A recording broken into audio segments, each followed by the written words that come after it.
Hi all and welcome to another week of the Truth, Honour and Integrity Show. Tonight's show is August the 17th and my name's Thomas Williams.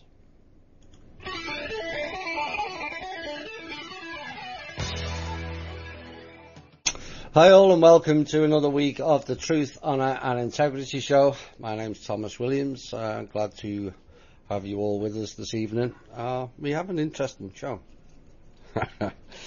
There's a bit of intel, some of it rather pleasing, and some of it that will literally boggle your brain. So look forward to that. It will either leave you speechless or set forth an enormous load of expletives, put it that way. You're not going to like it. But we have some good news also. So some intel, portions of the intel I can't release for obvious reasons. Things are closer than we think on certain aspects anyway.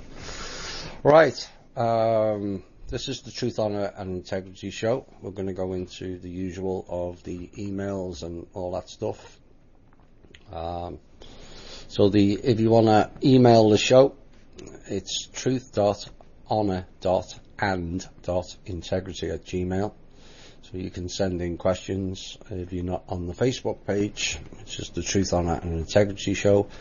The links for the show is www.spreaker.com/user 8955881. And we have an articles website called thinkdifferent.thepeoplesclub.org. We also have the links to the biggest shows that we've done on THI, and also a couple that came off Cosmic Voice, the Shane interview, The Future of Humanity, and also the Faction Show. So they've been all compiled neatly into one compartment. Special thanks to Michael for doing that. So people can see how this show has progressed, the narrative has progressed. It's all there. It's been done in kind of a drip-fed disclosure, so people get a chance to understand what's been going on the various levels, be it ETs, be it banking, be it the Illuminati stroke factions, be it the parents, the covens. And so it covers the whole gamut. And then of course we went into the deeper stuff with the Levashoff, and the even deeper stuff that was quite horrific, the Sfarley material, all about the mind control. So that's all on thinkdifferent.thepeoplesclub.org. We have a social media alternative, not Facebook, that doesn't have spying material, AI, and all the other adverts and all the other nonsense that's associated with Facebook, on MeWe.com. Some people have had difficulty finding it. Just send an email to the Truth, Honour and Integrity@gmail.com and we will add you to the group. We have the People's Club donations website link at thepeoplesclub.org if you want to go and donate to that. Some of it's going towards this show, and the rest is being collected for better times. Right, a couple of things before we get into the news.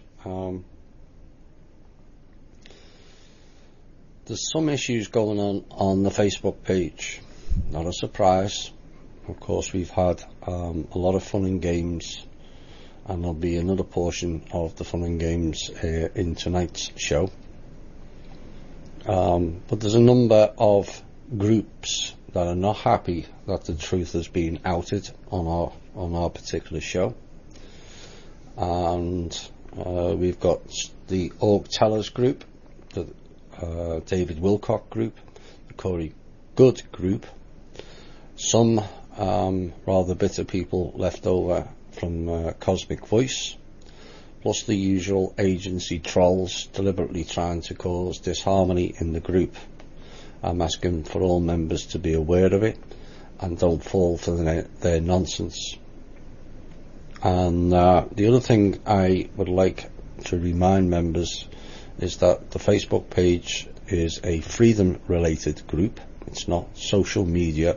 There's plenty of other sites for that. It is a freedom related group, and I'm asking members to quit with the cat posts. It's programming, whether you like that idea or not. And also with personal diary posts. These posts are more for your own page and not for the group. The group is all about freedom, gaining knowledge, finding out what's going on around the world, and self-empowerment. And I would prefer it not to be used as a social media group. So we need to focus more on the task at hand. I want to say thanks again to the OYM lads for having me on Sunday. It seems the members enjoyed that show, both the THI members and the OYM members. So, but I wish they'd stop asking me to come on every other week. You're not being fair on the OYM lads. It's their shows. I know perhaps people like listening to me, and I understand that, but it is their show, and they should have other guests on, and perhaps we'll be working more together in the future. We'll see. I like those lads. They don't, unlike far too many others in the alternative media, they're grounded and balanced. I wish I could say there was a lot more. There just isn't. And those lads do as well. It's not just about the show. They go out and helping people, and kudos to them. Right, let's get into some news. I'm still kind of struggling with a lot of it because it has a tendency to repeat. And here's the first story that has kind of been plucked today. I suppose most of you by now will have heard of the events that happened or took place in Barcelona today. And to date, it is alleged that 13 people have died. Nice numeric number. And dozens have been hurt. And our sympathies go out to the people who at this point have allegedly died and have been injured, if that turns out to be the case. As with all these recent events, certain things come forward at a later date. We never know these days what's real and what's not, because they've distorted everything. Fake news is a purveyor of fake news, telling you about fake news. It's just all designed to throw you off the scent of what's going on. And no doubt we'll get more details on what took place today. But if people did die and people have been injured, then we have our sympathies. It's awful. Now, the news reported straight off, like the propaganda machine they are, that it was an ISIS attack, and even gave the name of an alleged terrorist, except the said terrorist is not in that country and someone is using his credentials. Oops. Of course, we all know which particular group in this country uses other people's credentials, passports that turn up out of thin air. Well, it's not thin air, it's turned up out of fire and brimstone. So, but this is the latest in a series now of a new way to cause terror on the people. And it started back in France in December of 2014, when a vehicle was driven into a Christmas market in Nantes and a car rammed pedestrians in Dijon. leaving more than 20 wounded. France again, July the 14th, 2016 in Nice. Tunisian Mohamed Bouel drove a truck into crowds on the Promenade des Anglais, killing 86 people, allegedly, on Bastille Day. And then it went on tour from France to Germany. 19th of December 2016, another Tunisian, Anis Amri, ploughed a truck into Christmas market, killing 12 people. Then it went on tour again, off to Sweden, Stockholm this time, 7th of April 2017. Uzbek Ramkhat Akalov killed 4 people when he drove a lorry into a department store, or wagon, for the American listeners. Lorry's more British, isn't it? Oh, I say. And then it went on tour again to London. March 22nd, 4 people died when a car rammed into pedestrians on Westminster Bridge, and a driver then stabbed to death a policeman. And then London again, June the 3rd, 8 people died when 3 jihadists drove a vehicle into pedestrians on the London Bridge again, and then stabbed passers-by. And a man was killed later in June in a van attack on Muslims in Finsbury Park. Back to Paris, full circle. August 9th, a man rammed a BMW into a group of soldiers, injuring 6. And then we come to Virginia. Charlottesville, Virginia, 12th of August. James Field charged with murder after allegedly driving into protesters.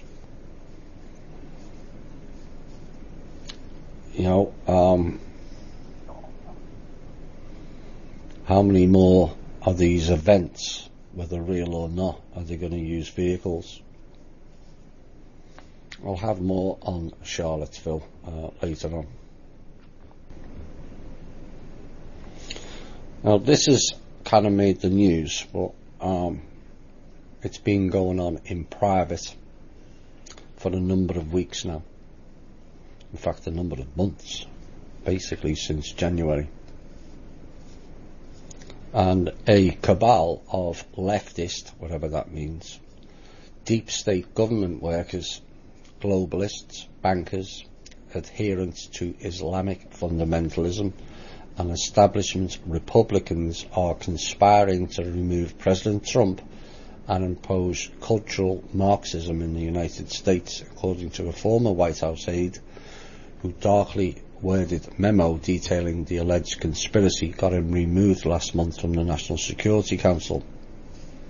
The 7-page memo by Rich Higgins, who had been a director for strategic planning at the council, is a manifesto against multiculturalism and political correctness, and a call using apocalyptic language for the president to return to the message that animated his campaign.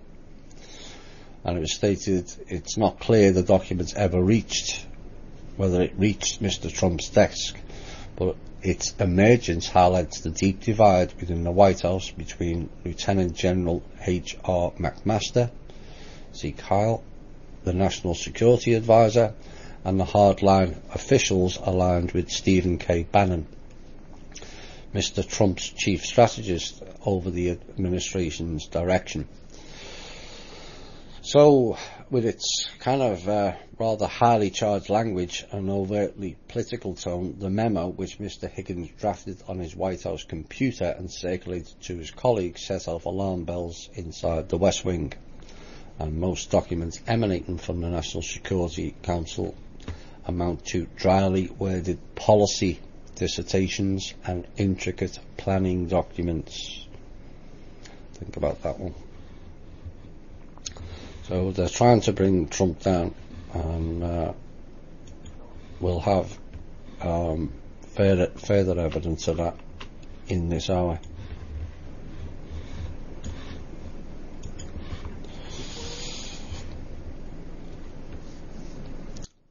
We're back to Charlottesville, because this plays not only into the news but part of the policy ongoing. And at least one person was killed after alleged white nationalists clashed with alleged counter demonstrators in Charlottesville, Virginia. Hello. That's not a clue. Think about it. Prompting the governor to declare an emergency and halt a rally over removing a Confederate general statue from a public park. The Charlottesville mayor, Mike Singer, said on his Twitter feed he is heartbroken that a life has been lost here and urges all people of goodwill to go home when this was written. But tensions in the city intensified hours after the melee when at least one vehicle ploughed a crowd of people gathered in a street 2 blocks from the park. So it wasn't even the demonstrators. Multiple people were injured in the incident, and a name was pushed forward again.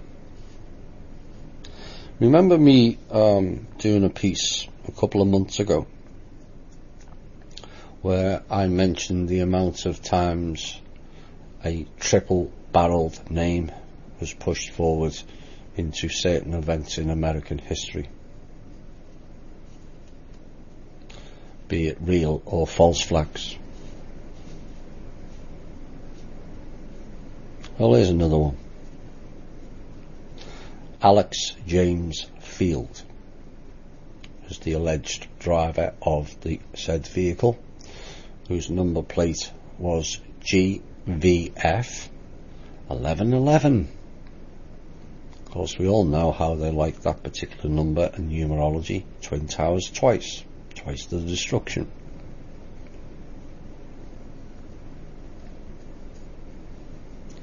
And I'd like to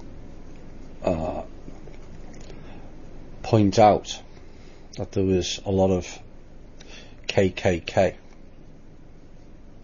There's been a lot of nonsense written about the KKK, like what it was set up for. And most people are under the illusion it was all against blacks. But the original KKK was against the Jewish people, not blacks.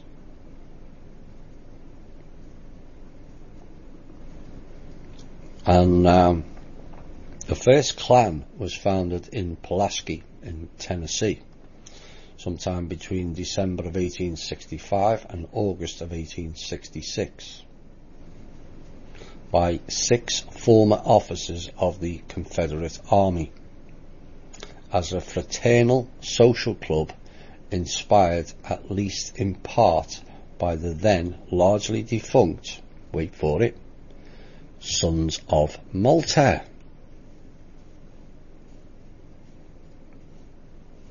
aka Knights of Malta.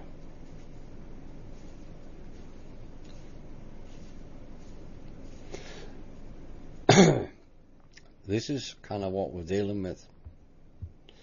It's a succession of underground groups run by a central station,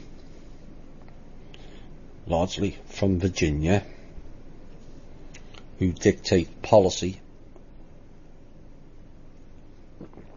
under some false agenda banner that the KKK are all about anti-black. They're anti-everything. Now, the Klan borrowed parts of the initiation ceremony from the Sons of Malta. In effect, the Klan was a military force serving the interests of the Democratic Party. Oops. Again, this is not something you are taught at school or anywhere else for that matter.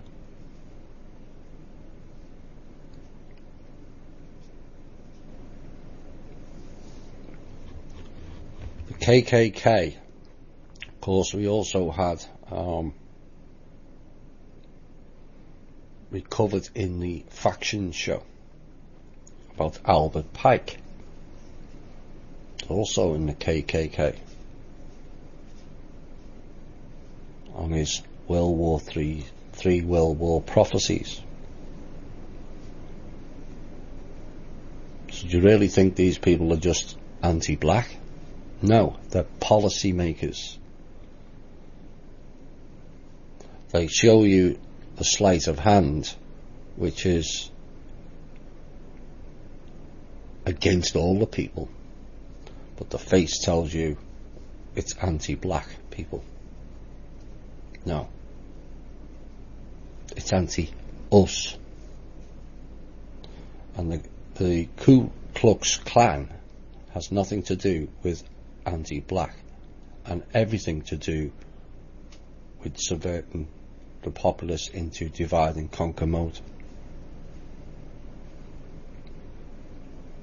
What I'm asking listeners to this show is, when you see who the puppet is put forward, always look behind it. Whether that's the Klan,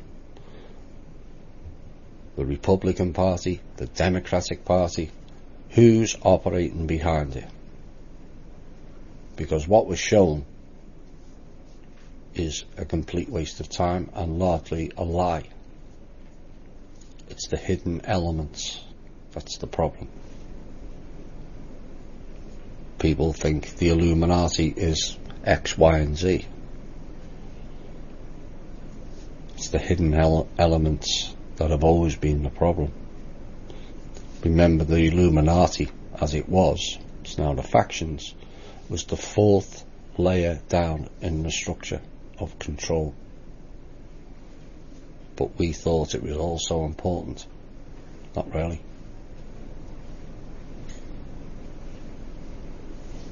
So the Klan was a military force for the Democratic Party. It's nice, isn't it?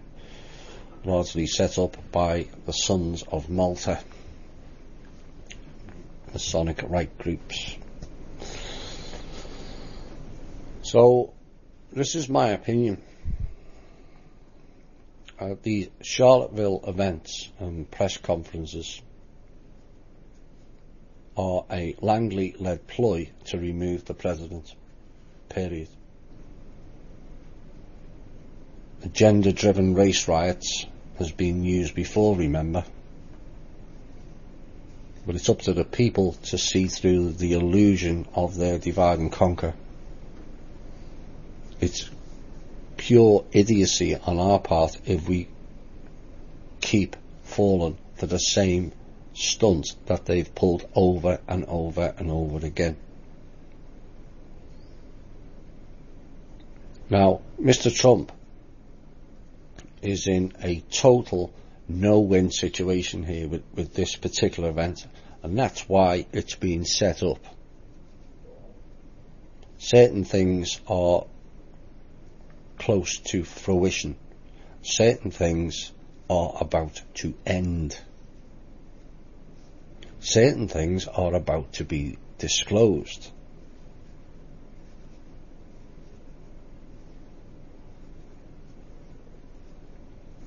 So Trump gets sent out in a press conference, and he can't be seen supporting either side.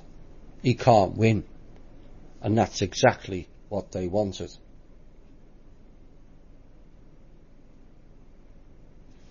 If he sides with the KKK, he gets accused of being a racist. If he sides with the black people, he gets accused of selling his people out. You can't win. So he took the middle ground and says, I'm not advocating either side. So what did they do? They used that as a leverage.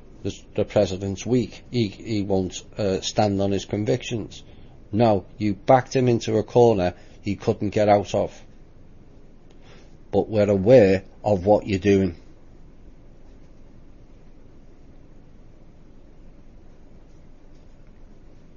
You're the problem, and we will provide the solution. Mark my words. So it's a classic COINTELPRO out of the agencies, a fishing line technique used to rope people in to, although all those black people, they want to shoot us because we're white. Actually, they shoot more of their own people than they do white people. But that's not what the policymakers want to talk about, is it? All as whites, we're all racist. Well, actually, no, we're not. Do I like elements of what the black people do and the elements of violence that's in their communities? No, I don't. But I guarantee there's thousands of black people who don't like it either.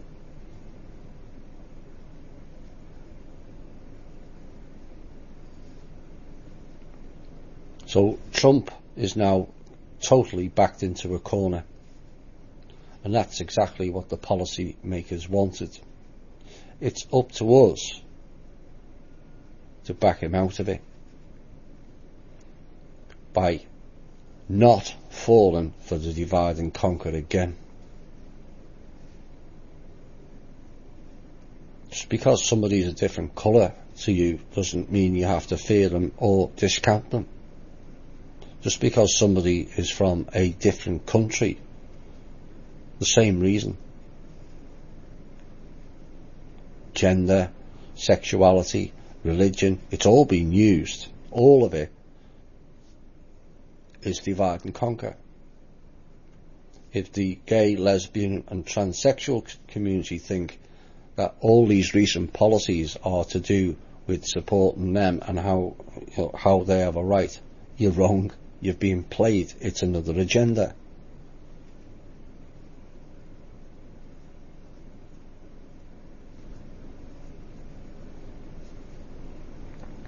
It's like a lot in the black community now don't like the Hispanic group for various reasons. And again, it's all being played to divide the people. Look at how many religions there are. Lost count the number of different religions in America alone. All divide and conquer, which we play into. Look for the agenda. That's all I'm asking. Look for the agenda.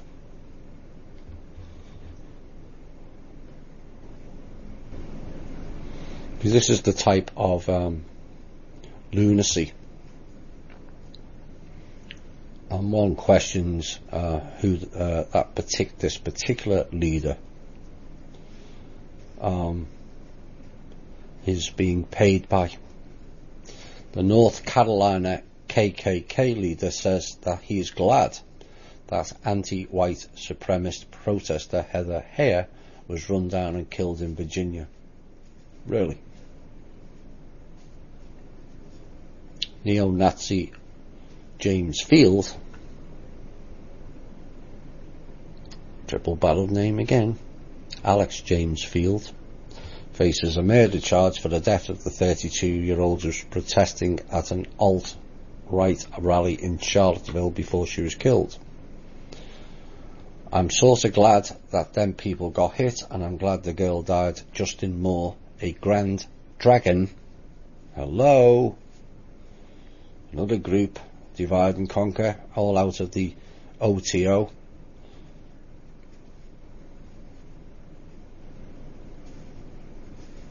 In a KKK organisation told WBTV, I'm glad people got hit and the girl died. What a nice chap that is. Hope you got paid to say that enough, because one day you won't be able to spend it. His rhetoric went on to say, though they were a bunch of communists, really, out there protesting against somebody's freedom of speech. So it doesn't bother me they got hurt at all. Members of Moore's loyal white knights another Masonic reference. We're in Charlottesville for the alt-right rally, which was plagued by violence, and also saw a helicopter crash and killed 2 state troopers.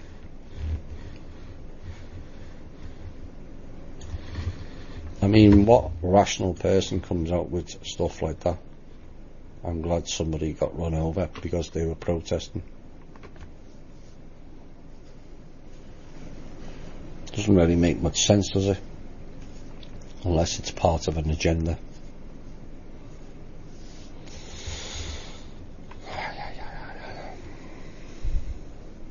So there's a lot of fun and games going on in Guam.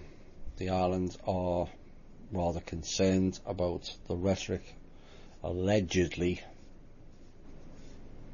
coming from North Korea, and apparently they would only have 14 minutes to prepare for an alleged potential catastrophe.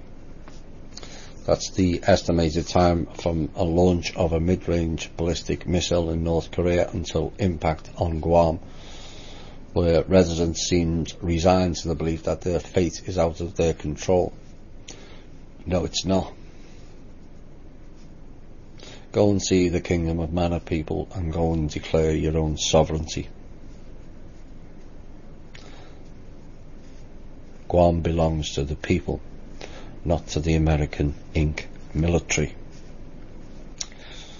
Anyway, the local government of the tiny island issued a preparation guidance to its 163,000 people on Friday on how best to hide and deal with radiation after threats by Pyongyang to strike Guam or test its missiles in the surrounding waters. Islanders, it seems, are not in a hurry to get ready. They probably see through the illusion better than we do. What are we doing for time?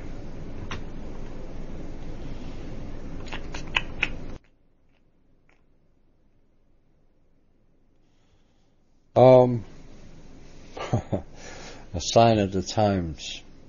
A plethora of European leaders, ministers and dignitaries attended the inauguration of the Iranian President Hassan Rouhani last week in what was seen as a stunning snub to Washington.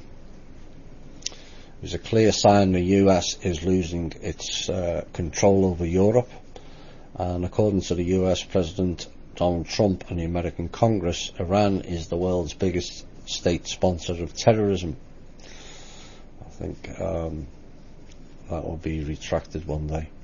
And yet here we are, a load of European leaders respectfully attending the swearing in of the country's re-elected president. So this is again part of some of the factions games, where it appears some countries are allies when clearly they're not. The countries don't apply anymore. Never really applied to begin with. Again, that was another divide and conquer strategy. You know, I never understand the idiocy of immigration. Why can't people live wherever they choose to live? You know, you think of the arrogance of the people who made that policy.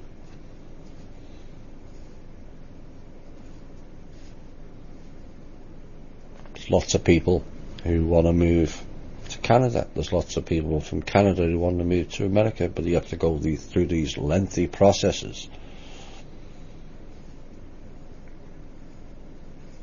And we're supposed to be allies. One of the most strangest things is there is no immigration between Britain and America. None. You can't just emigrate.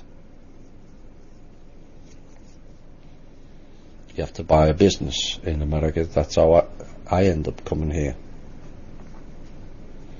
Two of the supposed greatest allies, and there's no immigration. Make much sense, really, does it? Anyway, Also in attendance from France and Germany was dignitaries from Austria, Britain, Denmark, Italy and Holland, as well as many other non-European countries. So all this talk, American talk, about Iran being a rogue state and a scourge of global terrorism, and yet half of Europe turns up to the inauguration of the president. Something's not right, is it? Something's strangely afoot here. We'll see. I don't think we'll have too long to see the hows and whys, put it that way. Oh, what are we? A couple of stories on the ill treatment of women and children. And in Lebanon on Wednesday, they joined other Arab nations in abolishing a law that lets rapists escape a punishment if they marry their victims, in a move that's now been applauded by women's rights campaigners. This comes on the heels of Jordan scrapping its law earlier this month and Tunisia last month. The Lebanese lawmakers voted to do away with Article 522 in the Lebanese Penal Code, and you have to say this is definitely a step that needs to be celebrated by all women in Lebanon and the Middle East. It beggars belief it was a law to begin with. And the local rights group Abad, who has campaigned against the country's law for more than a year, said Parliament should immediately pass legislation to end all marital rape and also child marriage, which is still legal in Lebanon. Well, we wish them luck with that.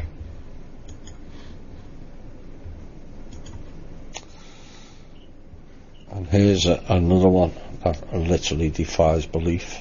A 10-year-old, yes, 10, rape victim was denied permission for an abortion by the Indian Supreme Court last month, has now given birth to a baby girl.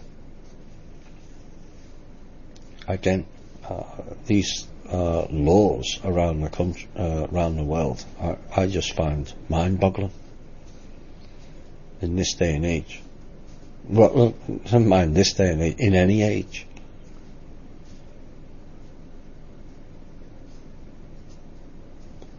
The 10-year-old girl was not aware that, and is still not aware that she has given birth. During her pregnancy, she was told her bulge was because she had a large stone in her stomach.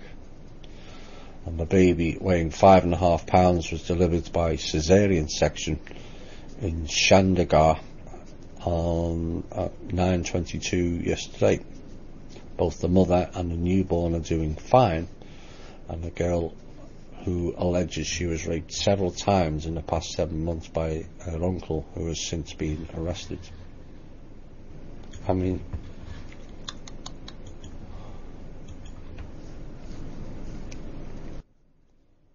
what? You know, some things just leave you speechless. Why was that girl denied that permission to have an abortion?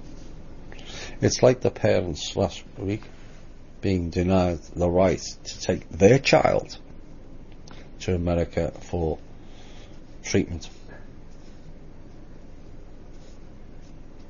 This sovereignty thing can't come quick enough, in my opinion. We're going to go into a music break now, I think, and then we're going to go into some of the op-ed pieces and the intel. But first, something to ponder.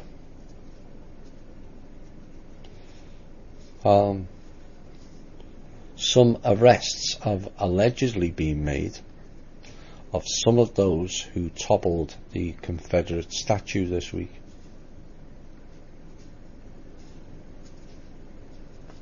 But the point remains, Can you imagine there being no police presence around if the same protesters started toppling the Georgia Guidestones or the monuments at Arlington?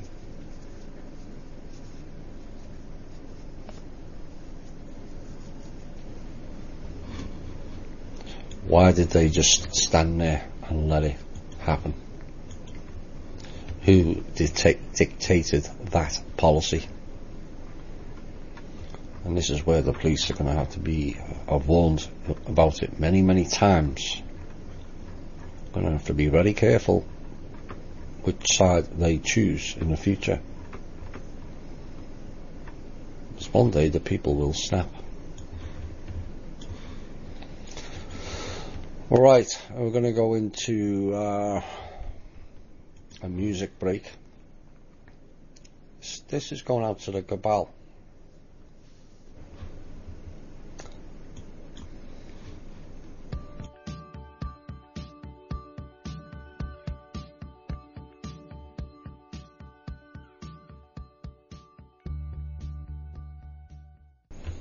Hi and welcome back to almost the second hour anyway. Those two songs, We Will Live With You or Without You, your choice. Don't take too long now, because we can be bad company just as well. Right. Pin your ear rolls back, particularly if you're American, because this is going to be Wells the Fargo moment, as in what the F in amongst this. We've covered some bizarre intel and the strange ways and the more and more desperate ways of the cabal. But this one takes the biscuit. But first, we'll go into some lighter stuff. On Sunday, the cabal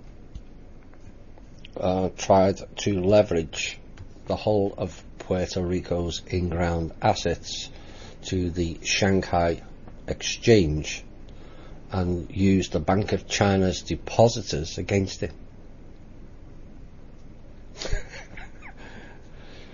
So they tried to leverage the whole of Puerto Rico and the Chinese investors, not investors, sorry, depositors, as leverage against the accounts. It failed.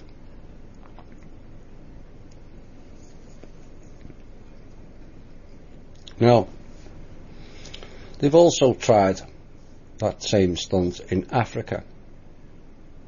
It failed. They tried it in Russia. It failed. So they tried it in the UK. It failed. The Falkland Islands. It failed. Canada. It failed. Middle East. It failed. And America. It failed. One day they'll get the message.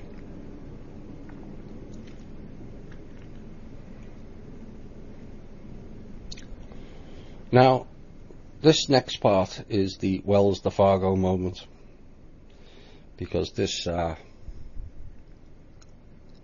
rankles with me, and it will rankle with all Americans. But this is the total desperation of the control system in its full glory, and the desperation to leverage anything to keep going in what is a failed exercise. Now, I can now report the American government, the banks, the American pensions, and the military are all bankrupt. All of them. the pensions was emptied out in April. So what they're doing now is they're running on credit, on the desperation that some bogus Chinese elders or Rothschilds is going to deliver the regurgitated vomit known as the RV and bail them out. But it's not happening. So 6 weeks ago, and this is your Wells to Fargo moment, 6 weeks ago, the top brass of the American military sold all our military equipment to China. All of it. To stay afloat, and are now leasing it back.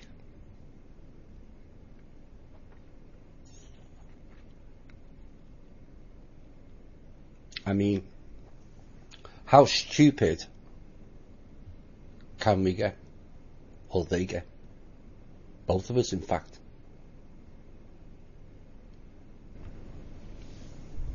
All to keep an illusion of control. To China?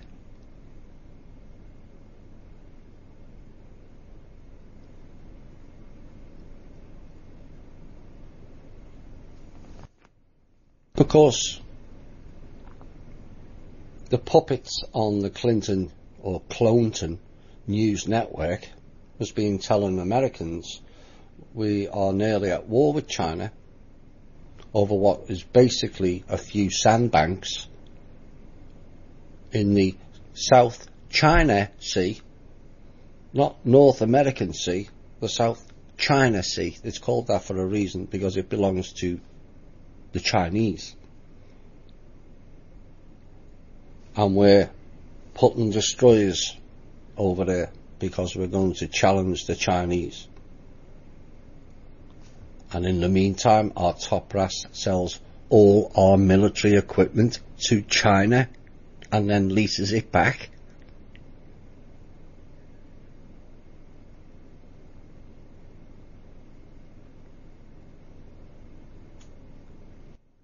All for the illusion of keeping we are in control. Either that or to keep the inbred family of the Rothschilds happy.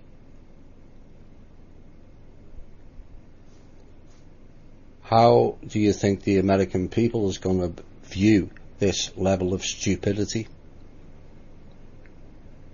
How many more of the lower ranks in the military and the American people in the agencies are you going to sit back and tolerate this level of insanity?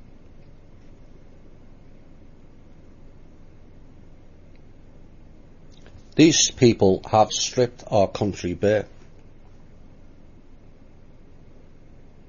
with the incessant war on terror. It's not terror, it's terror. You know how they like to play on words. It was never war on terror. It was war on terror.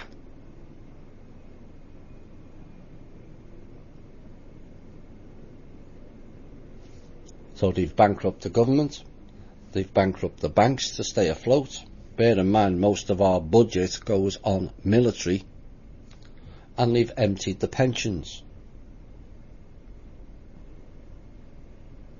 on some illusionary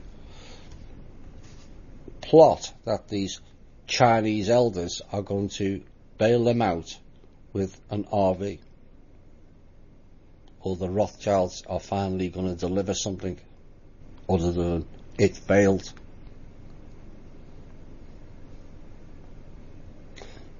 That's where we're at in this country. We're swimming in a swamp of debt, and idiotic people are making policies that will be far-reaching unless action is taken quickly. These people have got no interest in America or its people. None whatsoever.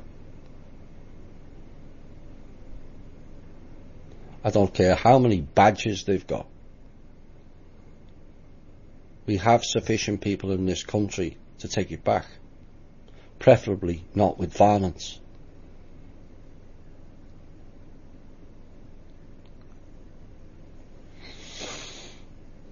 Where's the good news? The American and Scandinavian based Nazis are on the brink of quitting altogether. This is the very strong rumours I've heard from more than one source this week, as they now realise in full, quite why it's taken them this long is beyond me, that the Chinese elders or the Rothschilds will never ever be able to deliver the said RV, or anything else for that matter, or deliver anything else that benefits the L-ites. Oops. So it's up to those people what they choose to do now. Are you going to run away and hide? Or are you going to hold your hands up and come and help the people? You lost the game. All of you.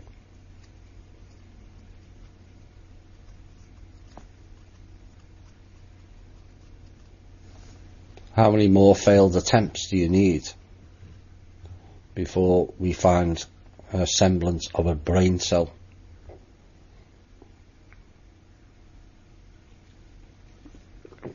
And show some human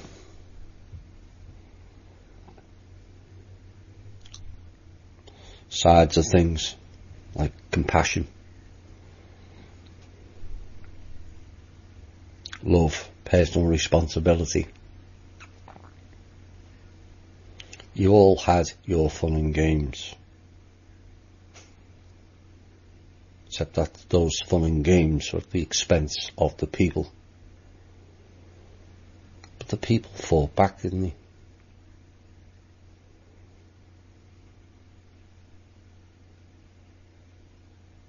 The people fought back. We have glitches in the matrix, whether they like it or they don't.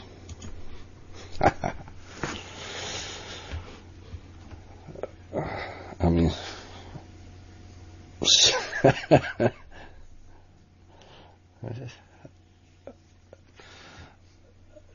that's plumbed new depths of insanity.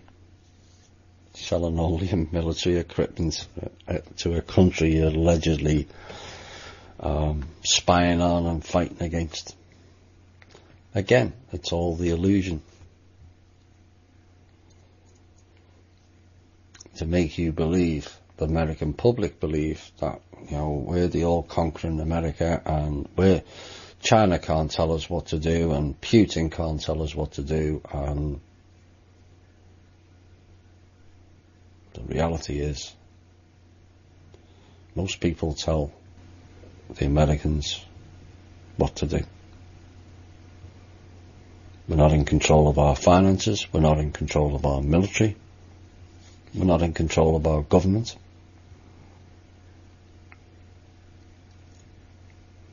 Not now, we're not. But we will be. Right, we're going to go into some pieces I want to cover before I go into, sadly, because it's reared its ugly head again, and it has to be addressed because there's going to be more diversion and toing and froing to do with the Corey David Wilcock nonsense, which now involves an awful lot more people. And so I thought I would do a piece on that, and that's coming up after this piece. But there's a lot in the on the internet over the last number of years to do with the New Age. And thankfully a lot over the recent years it's been exposed as another agency related agenda. So I was reading something this week and I thought I will add some of the points that was written in a book by Alice Bailey,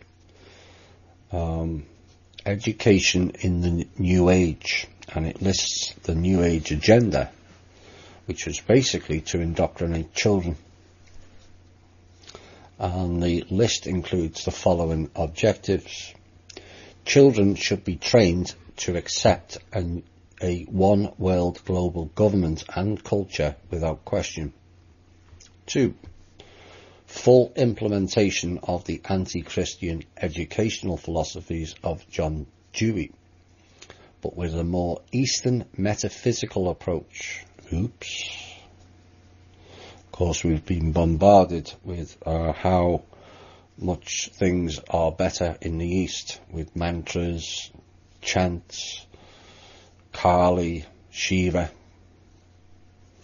and all this stuff, the Vedas, except none of it came from them. All the Vedic texts came from Eastern Europe. Shiva, of course, much revered. In fact, so much revered, it is the statue that adorns the front of Seine. Think about that. Point 3, the destruction of ideals of patriotism and national pride, helping kids become world citizens. That could be beneficial in some aspects, but not in their agenda. Hinduism and other pagan religions must be emphasized as attempts are made to blend them into Western civilization.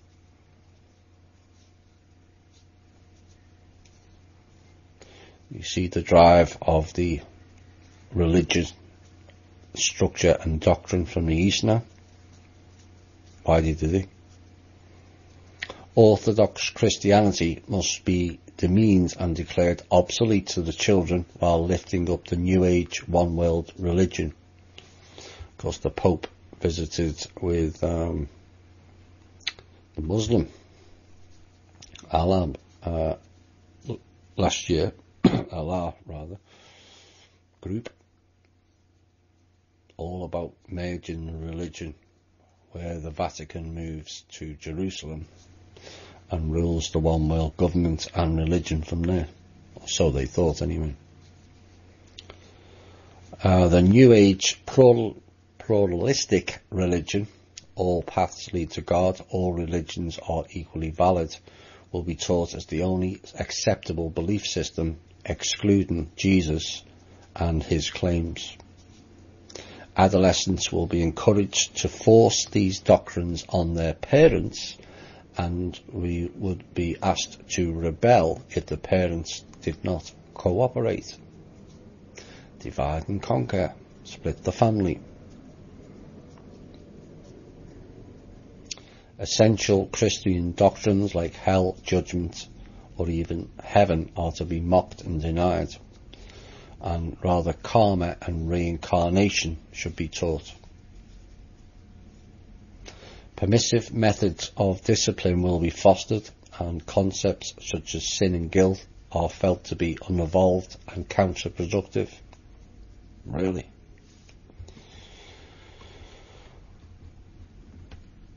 This is, again, can be used for beneficial, but not part of the plan. Children are to be taught that death is not an enemy to be feared or fought off, but rather to be embraced as part of the plan. But don't tell you what that type of plan is, like harvesting. The children are also to be taught that people who do not accept the New Age teachings are evolutionary drag on humanity and must either capitulate or be killed like a bacterial infection. And people thought the New Age was all about peace and love. Oops. And finally, the model of the traditional family and its sexual mores must be discarded, and loyalty to one's family must be replaced by loyalty to the world. One world, government and religion. There's your doctrine of the New Age. Like I say, always look for the sleight of hand. Any plan that comes out always has an agenda.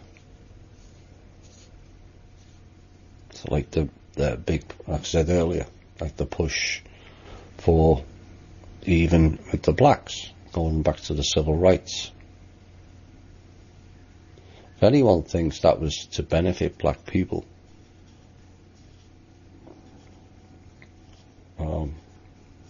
you've fallen for the sleight of hand.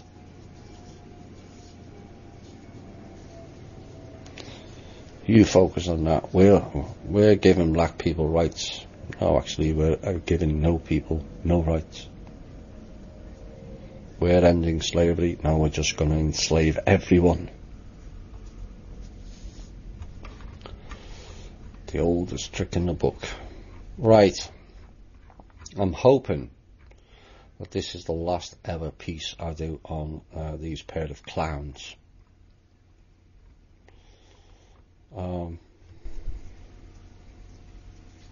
Perhaps we'll have a, before I go into it, perhaps we'll have a song for Mr. Wilcock.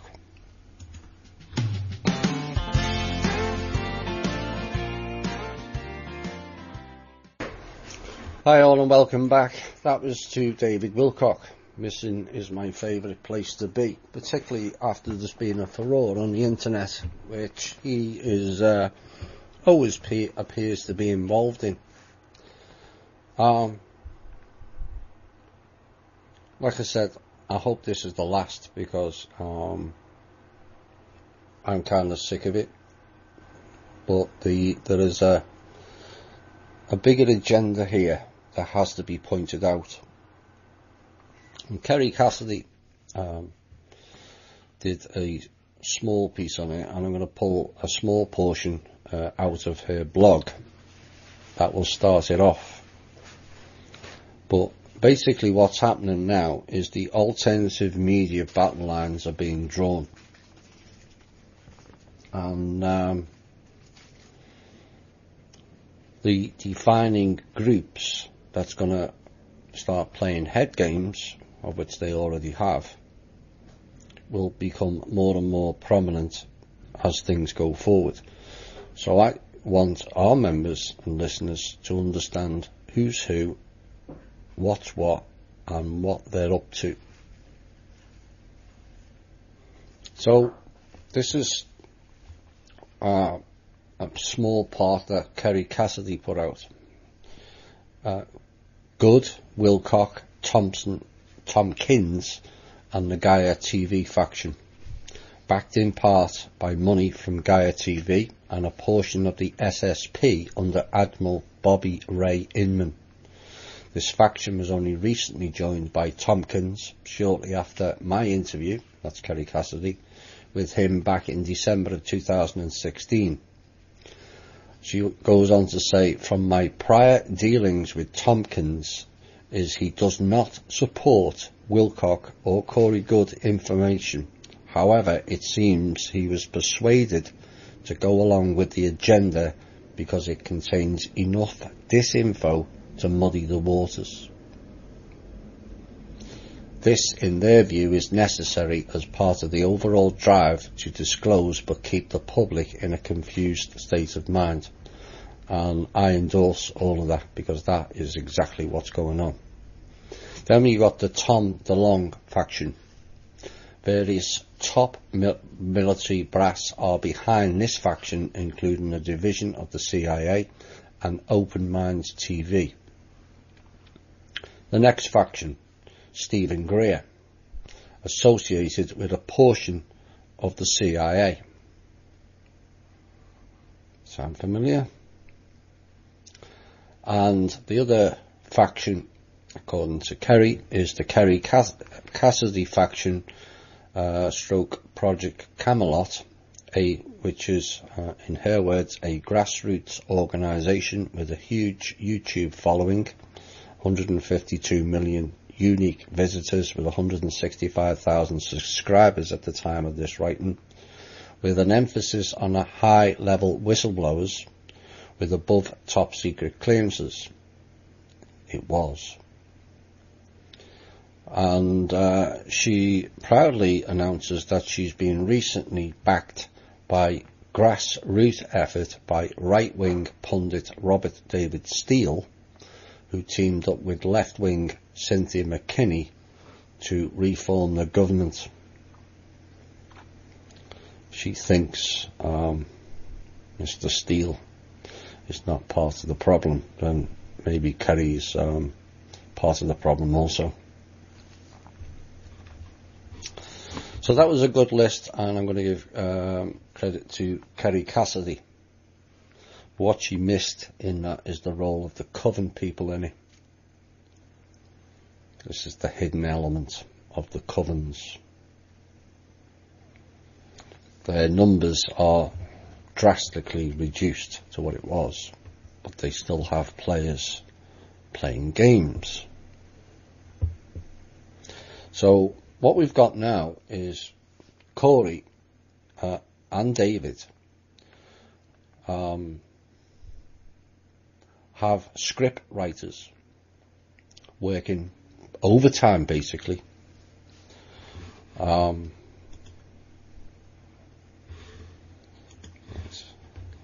Right, okay.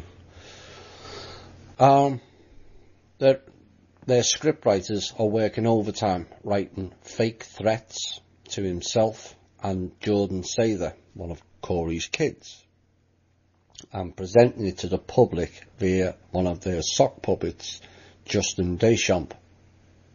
Again, classic reverse psychology is used, you know where that comes from, to deflect the narrative and play on the "we must be valid as we are being attacked" routine.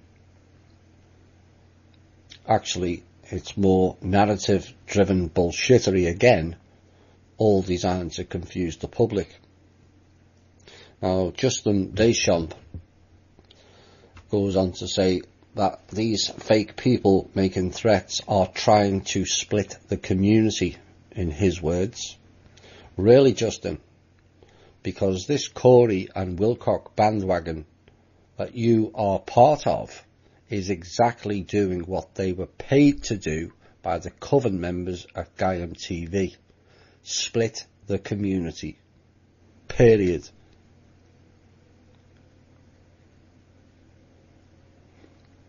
A couple of years ago, by another one of Corey's sock puppets, I was accused of supporting partial disclosure. Again, another divide and conquer attempt. But this show has done real disclosure. I don't have to tell you that. You've all listened to the shows.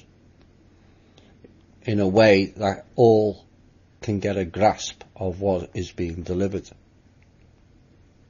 Their type of disclosure is total distraction from the real narrative, which coincidentally falls right in line with the cabal plans of 50 years before disclosure. That's what they wanted. They're not going to get it. But these are pushing it in wrong directions. So it's a case of let's make the public think they are getting disclosure in a couple of years' time, while the real narrative is it's pushing it further and further back. So the Coven members who are driving the narrative have promoted a pair of egotistical clowns, and they are being promoted to hiding the real narrative. So the question remains, Justin, is how many pieces of silver are you getting for it? Because currently you may think it's rather cool being in the in crowd of Corey and David, startled by their perceived fame. Startled so much, in fact, that you overlook the basic facts. There's no corroborating evidence supporting any of the material. None. Wilcock can say he has all he likes of his secret insiders. There is none. The SS small p are a rogue organisation. Corey works for the FBI and also admitted being a trainer for agencies to troll the alternative media. All of these have been admitted by Corey himself in his sideshow with David Wilcock. So you want the evidence, it's all there. He's already told you. But you're overlooking all that. Corey was working as an IT to train for the agencies, trolls and shills. He set up the programme for the alternative media. And we're expected to believe his blue chickens.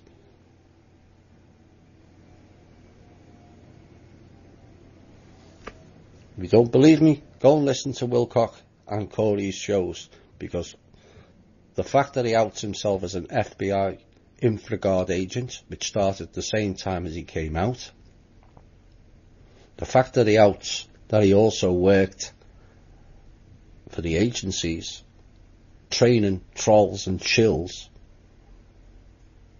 He also admitted that the SS small p are rogue. But let's overlook those facts. What you also may not be aware of, Mr. Deschamps,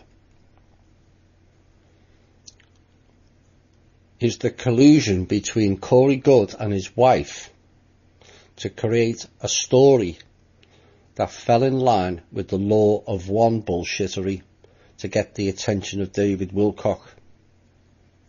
Oops. This was known in the Avalon circles 2 to 3 years ago. A deliberately concocted story to pull in David Wilcock.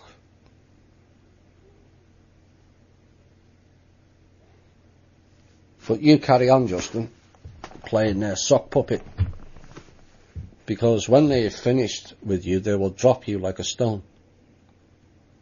And where does that leave you then, Justin?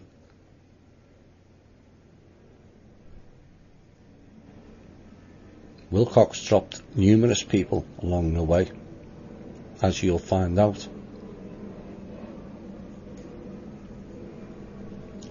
Corey and David are not supporting disclosure. They are supporting mass disharmony based on a bullshit narrative and marketing, or let's put it in its real terms, racketeering on a massive scale.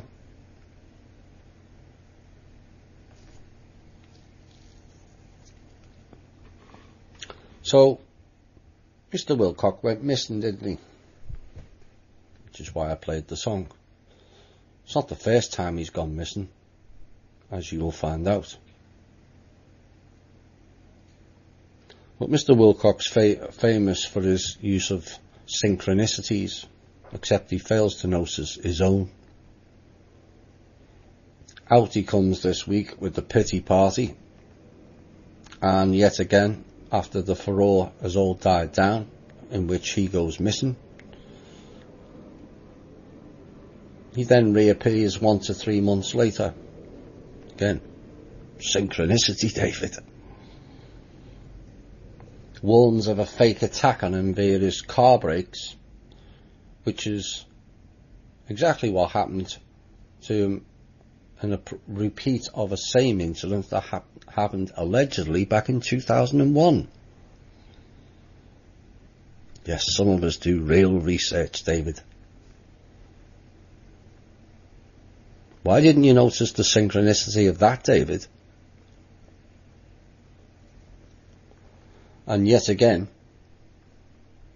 he comes out, writes an article this week that was straight out of the 2013 narrative, like the last 4 years didn't exist. You in the 4-year loop, David? Now, a few things that cropped up in his article. Right at the front, with no apparent reference, was a picture of the Washington Monument. That opened the article. A very Illuminati phallic-shaped symbol to start off with, Mr. Wilcock, is it not? Bearing in mind, in his previous post, he outed his past life as the scriptwriter that founded the Illuminati. Yes, we knew. Yes, indeed, Mr. Wilcock. He stated, and I quote, he set up the esoteric material that would later be used as the foundation for the Illuminati. I did tell you people will start outing themselves if you looked close enough.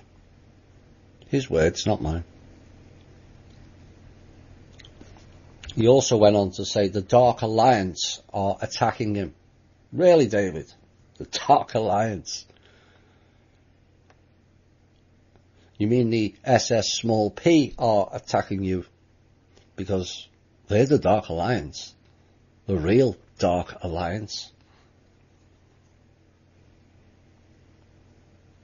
SS small p. Corey admitted it in your own show, did he not?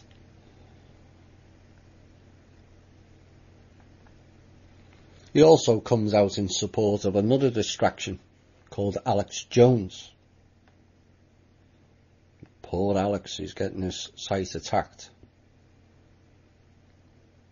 But what was significant was there was no mention of defending Corey Good. None whatsoever. None in his posts or in the last 2 or 3 months when the whole UFO community converged on Corey, and to a lesser extent you were yet again overlooked of your role in it.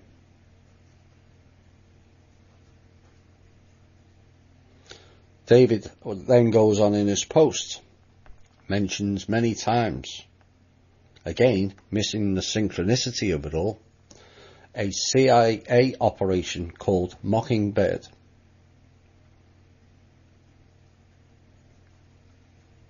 It had no relevance to the post, but it's David Oughton again. And he went into great lengths explaining that Mockingbird was a mock on the American Eagle.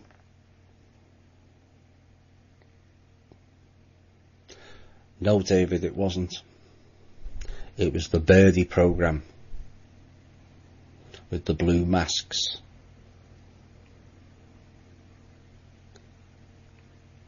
You know it, and we know it.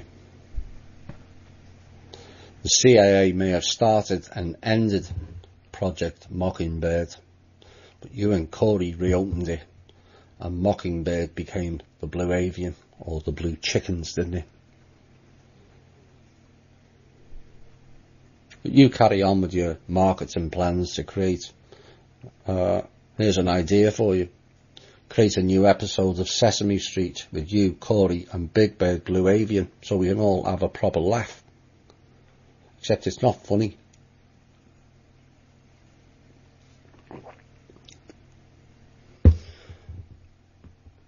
Further on down his post, It appears now David has his doubts about Corey,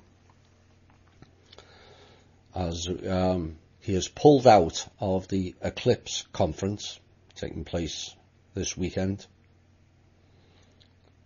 And he also states in his latest article a few times the word if Corey is correct. If indeed, David. But you knew it was bullshit straight from the off. But you, along with the Project Avalon crew who promoted him, and yourself into this desperate charade that it is now, you, David, and your fellow blue brethren. For those who are not aware of what that is, it's not a reference to the blue chickens. Blue brethren is a large group of people, many of which are famous in the alternative media circuit, particularly in ufology, for pulling a stunt on the unaware public with deliberate COINTELPRO bullshittery. Go and check the list. Hoagland. Who's the first person David Wilcock promoted? Hoagland. Hoagland's one of the Blue Brethren. COINTELPRO, what does that really mean? Well, it's an acronym for Counter-Intelligence Program, and was a series of covert and often illegal projects conducted by the United States Federal Bureau of Investigation aimed at spying on, infiltrating, discrediting, disrupting and destroying domestic organisations considered subversive. It's not just the FBI who uses it, it's Langley. So it was created by the FBI to disrupt things. And guess who admitted working for the FBI as an infraguard agent? Corey Good. Guess who admitted setting up IT programs and training people to be shills and trolls for the purpose of disrupting the alternative media? Corey Good again.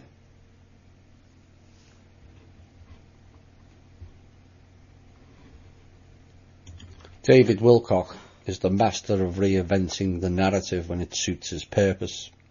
Those who have forgotten, here is a reminder.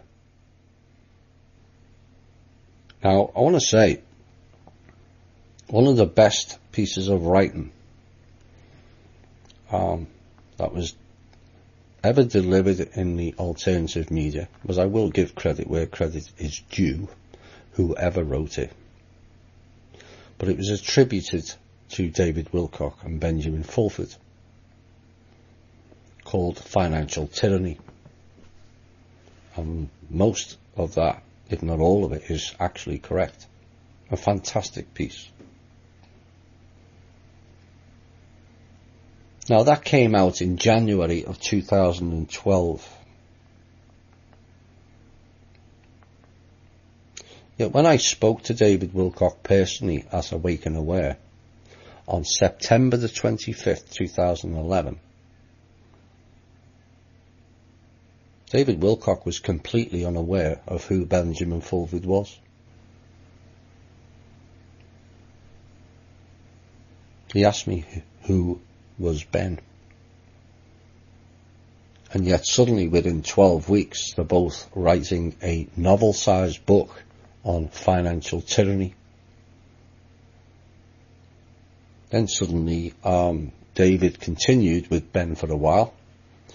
Then when Ben went missing, another one went missing, came back different, David stepped away from him again, only to reappear later as a critique on Ben's supposed blog.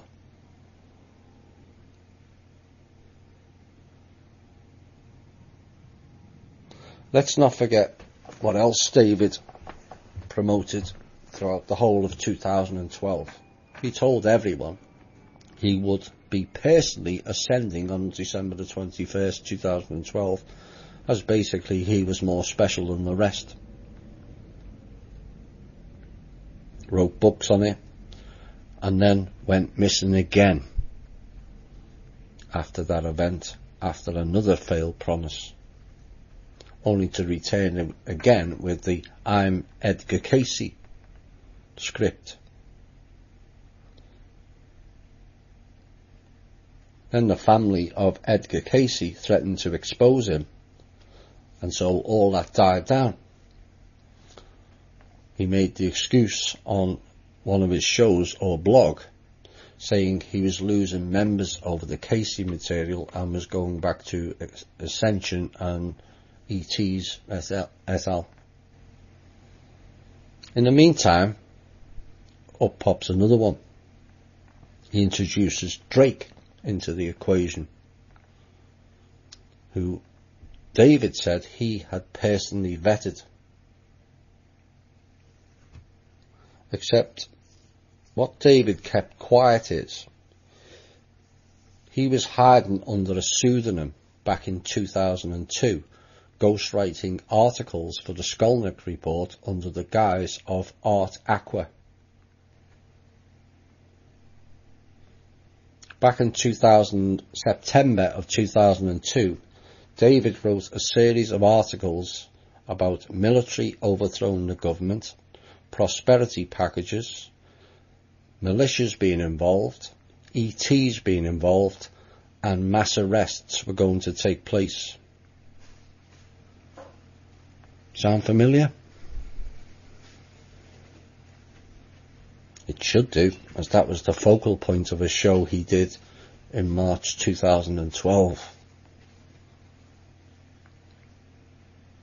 But Drake, and I do like the man. I could have said a lot more harsher words after what happened last year. I chose not to. But when Drake became almost like a Trump-like figure on the internet, where many people liked him and many people hated him, it's kind of, there's no in between with Drake. People either love him or they hate him. So as Drake started getting some flack on the internet, David played the distance game again. There's another synchronicity, David. I wrote to Wilcock numerous times via email, Facebook messages, private messages, and also on his blog, asking for David to come on our show in general, and also on the anniversary of his interview with Drake, 3 years running. David never answered one of those requests, not one. So Drake, like Fulford, was dropped like a stone, only for Wilcock to return and interfere with Drake at a later date again, just like he did with Fulford. For those of you who may not be aware, David Wilcock was getting his ET intel from our group, the Cosmic Voice, and his political intel from Neil Keenan.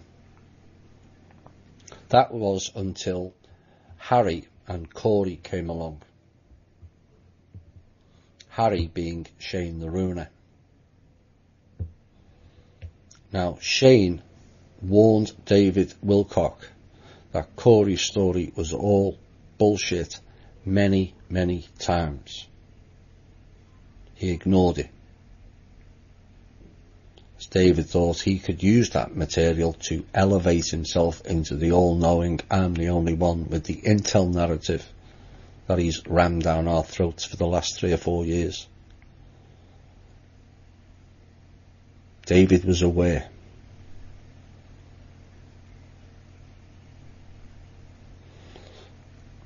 But the heat has been turned on Corey, and David went more and more missing. People will remember me out in Corey Good back in June of 2015, and so the bandwagon began, ending with Wilcock, Neil Keenan, who was also exposed at the time, and Drake arranging a meeting that went on until 5 a.m. Friday morning, 2 days before I and all the admins were booted out of Cosmic Voice. They had a meeting that went on till 5 o'clock in the morning of how to get rid of me as the show host, which duly followed. Yet again, another furore, and yet again the invisible man, David Wilcock, did his disappearing act again, leaving Drake to face all the flack.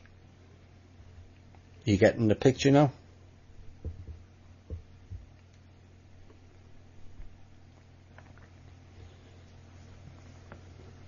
So we come up to now where half of the alternative media, to do the full circle, as Kerry mentioned in her blog, has now 2 years later, after we outed Corey, has decided that Corey Good is bullshit. Quite why it's taken 2 years is beyond me, but it did. And then Randy Morgans does a post on it. Bill Ryan, yet another 4-year loop man, returns and runs with Randy's story. And here we are again. But yet again, in the initial outset of all that furore, David Wilcock disappears like nothing's going on. And left Corey to defend himself, like he did with Drake, like he did with Shane, like he did with Ben Fulford, like he did with Kerry Cassidy, and like he did with Neil Keenan.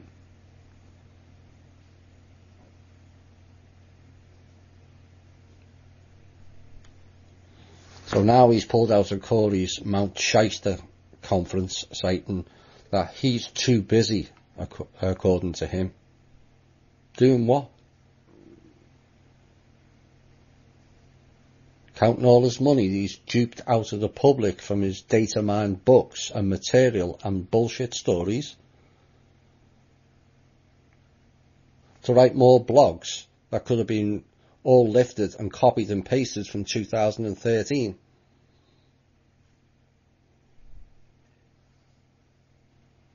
And now he's saying on his blog, if Corey is correct. Like a politician who slithers away like a snake from a bay in public who are demanding accountability, David runs off and hides yet again. And that to me is despicable behaviour. And if Justin, Corey and all the others think he's going to support them, think again. Because this snake runs and hides and leaves you in the lurch.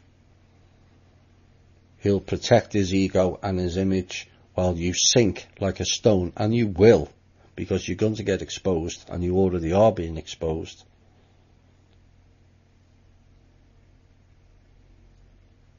Once assets are exposed, they become expendable. You know that, Corey. That's why Invisible Man runs off.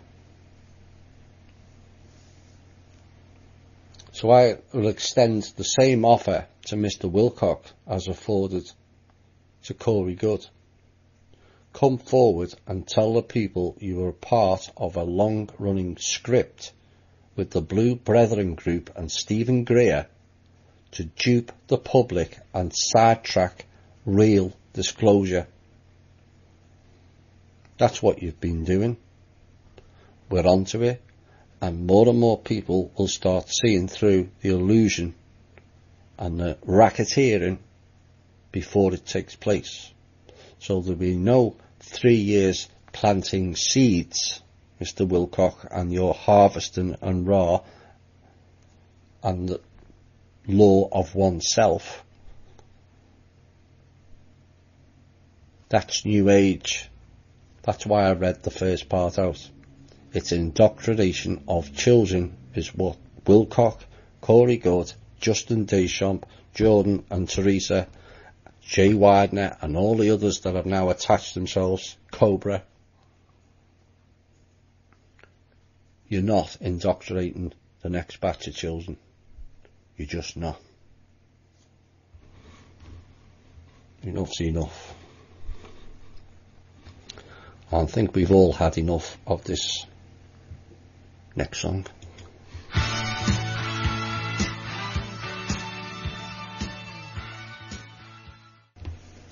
Head games and dignity. Far too much head games. While head games go on, people lose their way, and that's what really angers me more than anything. We set up this show and called it The Truth, Honour and Integrity for a reason. You can have dignity in that as well. To me, and what I stand for, truth, honour and integrity cannot be bought.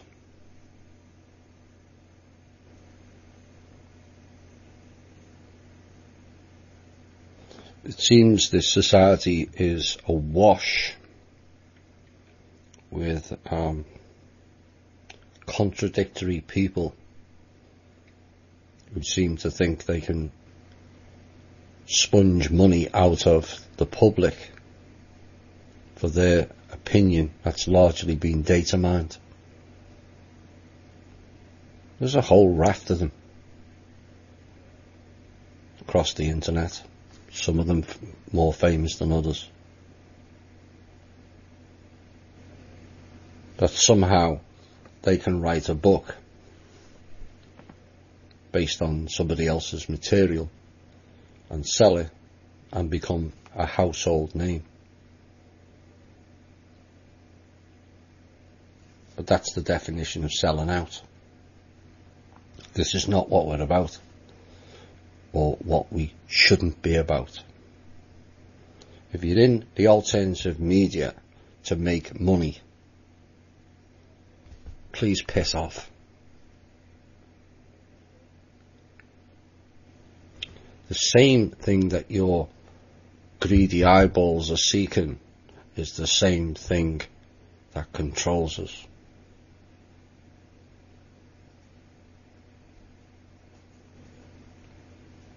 People charging $400 to come to my site of angel power and all kinds of other bullshittery.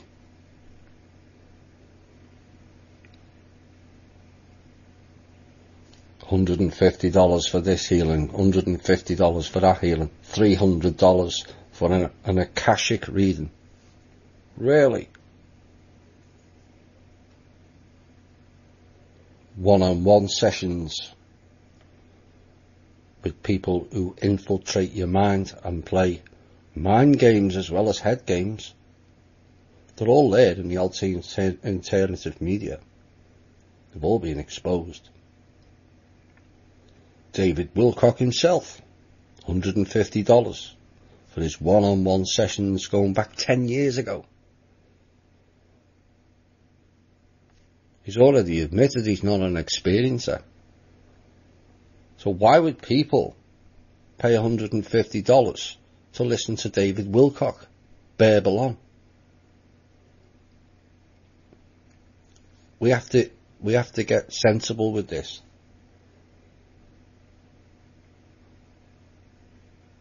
The whole community has been trashed by agencies, covens, disinfo agents, egotistical prats, and people with the allure of alleged fame.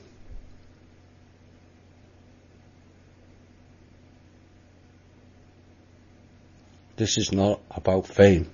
It's not about how much money you make. This is about our freedom for the planet.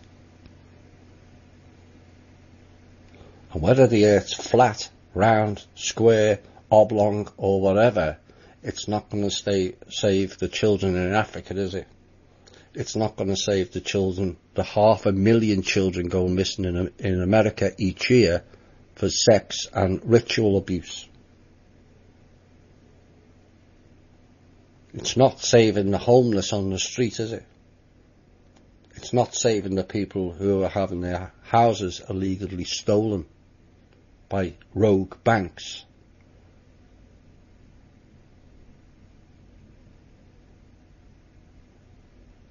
In reality, does it really matter whether the blue chickens are real or not? Again, it's not going to lead to our freedom, is it?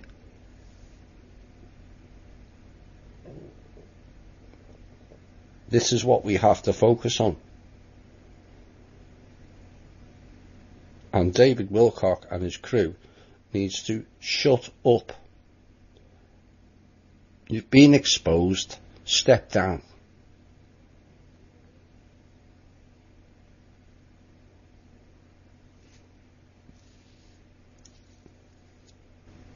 Truth, honour and integrity. That's what you need. It doesn't have a price, not for this person anyway.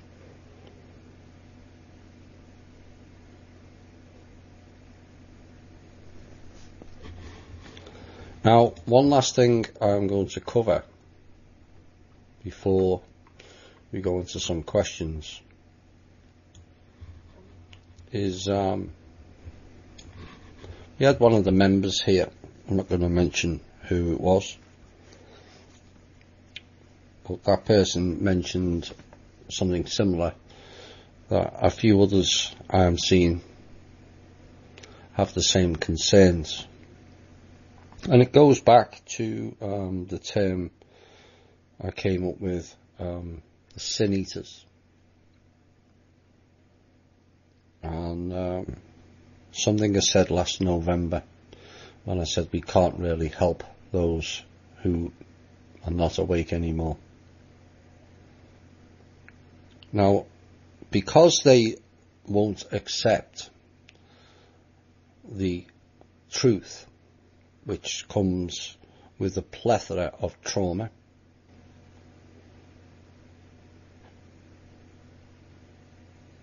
horror, despair. All of us have absorbed all of that truth, and that's why I called us the sin eaters. But they never. They ignored it. They lived in their own little bubble, their own little world.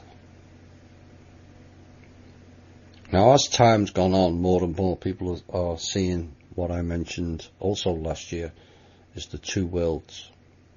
It's becoming more and more obvious.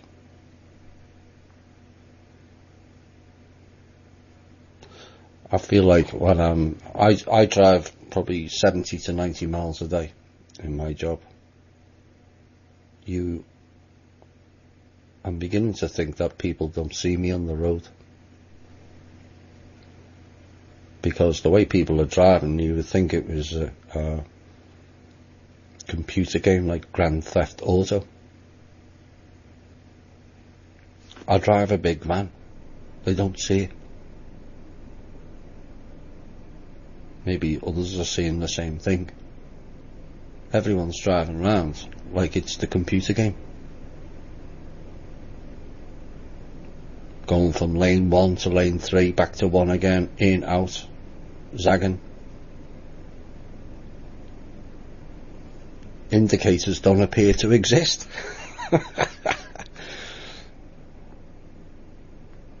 And then you get these clowns who decide to cut in front of you, not by indicating and going at 10 to 15 degrees on an angle from one lane to the next. No, they do 45 to 60 degrees.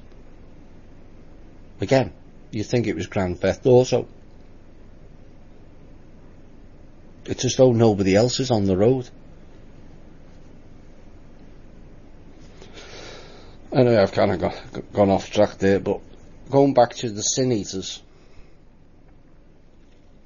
what I'm seeing now is some of the members and some of the listeners is guilt. That other people haven't woken up, be it their partners, loved ones, the children, or the parents, or their friends. And I feel I have to address it. You have no reason whatsoever to feel guilty for anybody. We have absorbed enough being the sin eaters. We have absorbed enough being shunted out of society where you can't have a conversation with anybody because of the rolled eyes or the hilarity the minute you mention any sort of truth. Because the reality is we're not talking conspiracy anymore. Conspiracy's gone. Because all the alleged conspiracies are all now public knowledge. Remember when they all thought we were nuts, talking about 9/11 inside the job? Now 60% of Americans believe that to be the case. They all thought we were nuts, talking about politicians interfering with kids, or the Vatican, or the churches. Now it's common knowledge.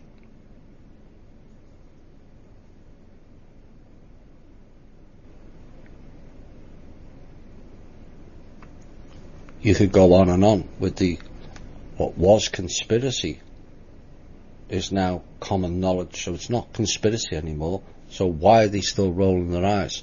Because they can't face the truth. And I'm asking members and listeners to let go of your guilt. You do not have to feel guilty for those who can't face the truth, no matter who that is. We've had it harsh enough. We've took the difficult path. We've absorbed all the horrible truth of the interfering with kids, the ritual stuff, the mind control stuff, the chemtrails, the GMOs, the water poisoning. There's 3 more alleged conspiracies that are now out in the public. If people haven't woken up and accepted the truth, then will you please stop feeling guilty? It's not your responsibility. It's time they learned personal responsibility, and this is the problem with humanity, a lack of personal responsibility. This is why the cabal feel that they have to control us, because we're incapable as a collective of controlling ourselves.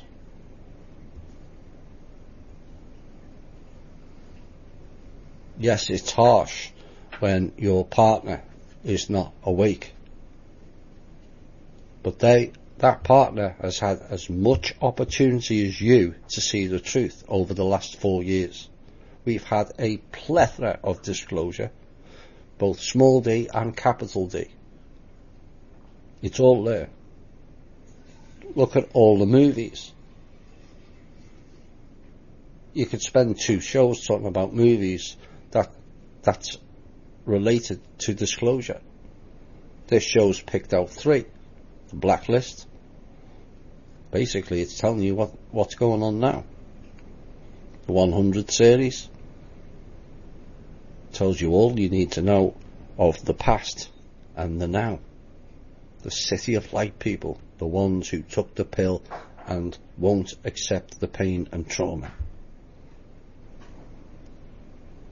In essence, that world is the City of Light. And it doesn't matter who's in it. They're not your responsibility. They're just not. We've suffered enough in our lives of waking up without carrying their guilt, because it is their guilt, not ours. So I'm asking all the members who listen to this is meditate on it and please let it go. We've suffered enough for the stupidity, and it is stupidity, of those who won't face the truth. I said for a reason, we can't help them anymore. Which is contradictory. It's about the only thing that's been contradictory ever in this show to what's gone previous. But times have changed. They're not going to wake up in time. How it plays out going forward is up for debate. I have one theory, other people have other theories, and we'll see how it goes. But rest assured, those people are not going to have it easy going forward. Far from it. And what I don't want is us in the community feeling guilty. That's just not fair. You did your best. You tried everything to wake them up, and they refused. Their choice. Free will. But that doesn't mean to say that we have to suffer for it. And yes, it's more difficult for the empaths in the group, of which there's many. We did our part. Right, let's go into some questions.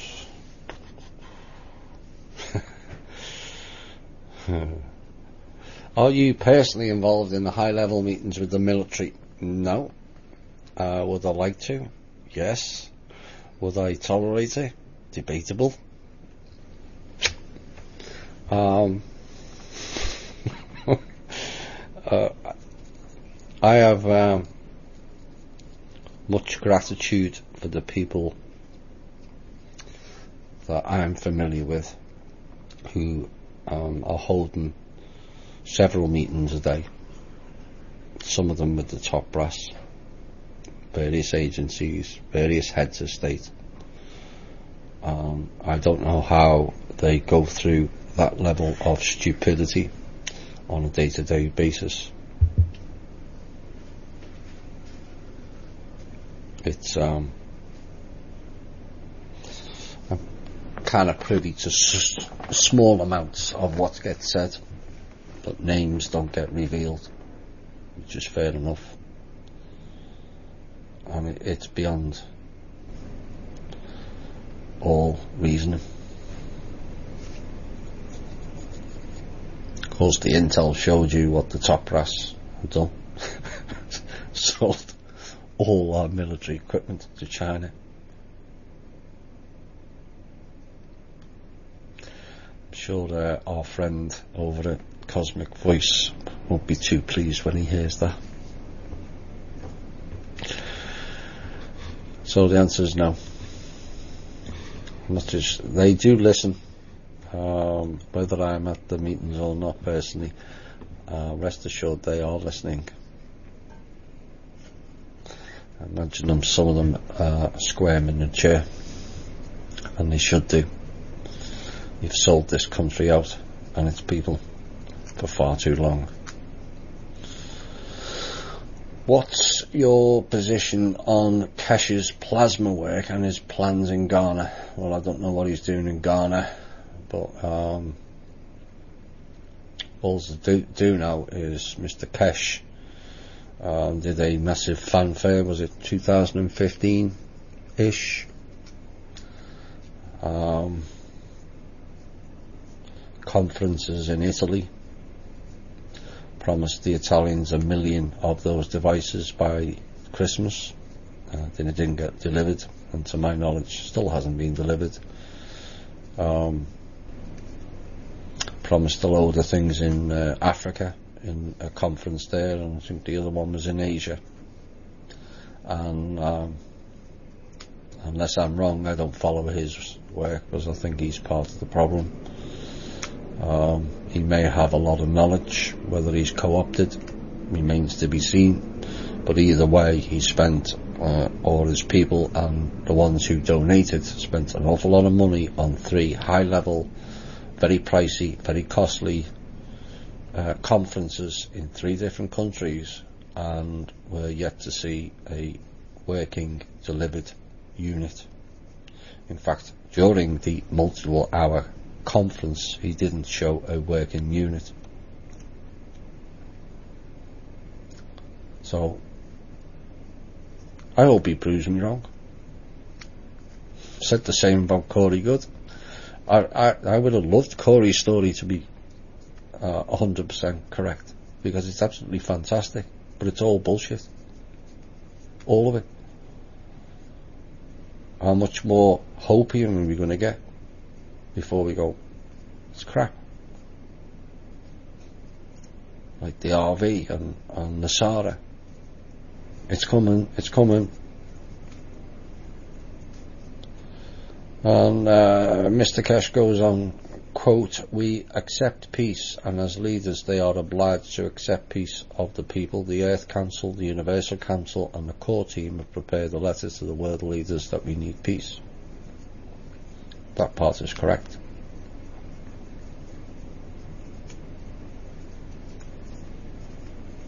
That part is correct. It's part of obtaining sovereignty. As a sovereign nation, you are not allowed to attack another country. Cosmic law.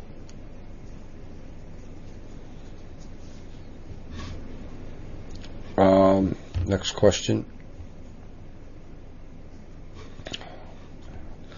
It was recently stated that the event has been scheduled. No date was given. Your comments, please. This gets asked every couple of months or so.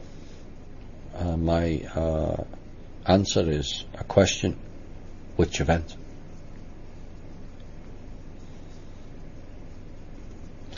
Because there's multiple of them. I don't believe at this point there'll be a light switch moment where it just goes click and we all jump to 5D. We all end up with $5 billion of gold and all kinds of other nonsense. Again, it's all a distraction, taken away from who you really are. Doing your inner work, preparation for a series of events, not one. So, I'm not being unkind to the questioner. It was a valid question, but there is a number of events, not just one. I want to learn more about the there's been 2 questions on this, the 5 original tribes, Master Trust, all of it. Can you please direct me to where I can find some answers? Yes, this show. Most of the material that surrounding that is only available on this show or on the Kingdom of Mana website, which will be expanded, as I understand, when time allows, but they're very, very busy people. As mentioned in the show, we're dealing with 144 nations who are initiating or showing an interest in obtaining their sovereignty. So we're training those people how to do it, what it entails, and all the logistics and what is behind it all. So that's more important than the details of the names of this and the names of that. Or the next question was also the woman you interviewed from the Kingdom of Mana, you did not give her name and you did not introduce her. Who is she? Miss Mana. And no, I did not give her name. and I didn't introduce her, and she didn't give a name because, for safety purposes, because that individual has been shot at more than once. They don't like what we're doing. And so, to protect that person's name, we chose not to give it out. Eventually, when certain things are completed, that lady and the other people involved in it will all come forward, and a more detailed show will be delivered, but it will only be heard on this particular show. So bear with us, but we have more important things to do than keep the members informed.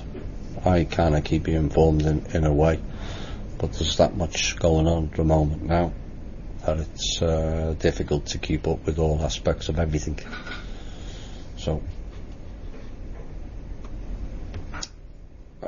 Thomas, there's a lot of controversy in Australia at present. Many members of Parliament are being exposed as dual citizens. Go figure. It's a bit like here. Which, according to the Constitution, makes them ineligible. But the problem is, which Constitution? See, this is the problem of where we don't understand things. We, like Australia, believe we have one constitution, except we don't. America's got 4, not 1.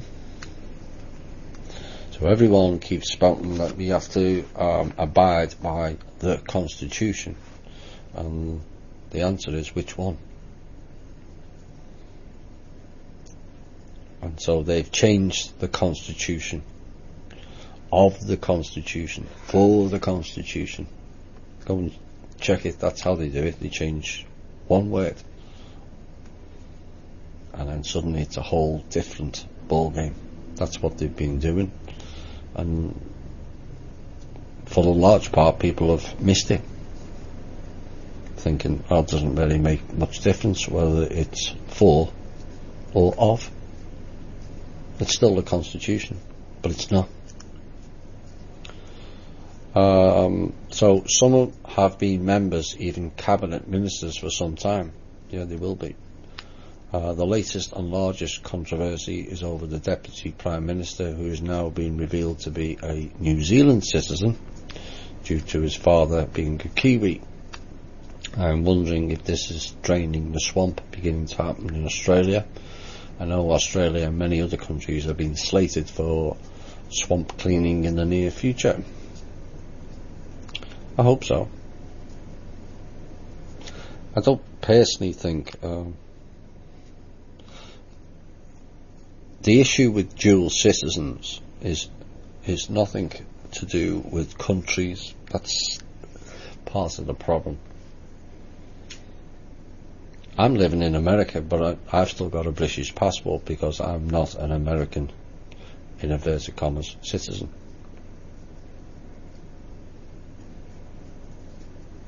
So technically, I'm of both. I'm legally here due to the business and my green card status. It's not really the issue whether the person's New Zealand or the person's German or Austrian or whatever country. The issue is which faction are they working for. Of course, the problem here is the Israeli dual citizen, because those people have no interest in America whatsoever. None of them. Their allegiance is to the Zionists. Not Israel the country, forget that. The Zionists. And that's where the issue should be, the focus of attention should be on, not whether they're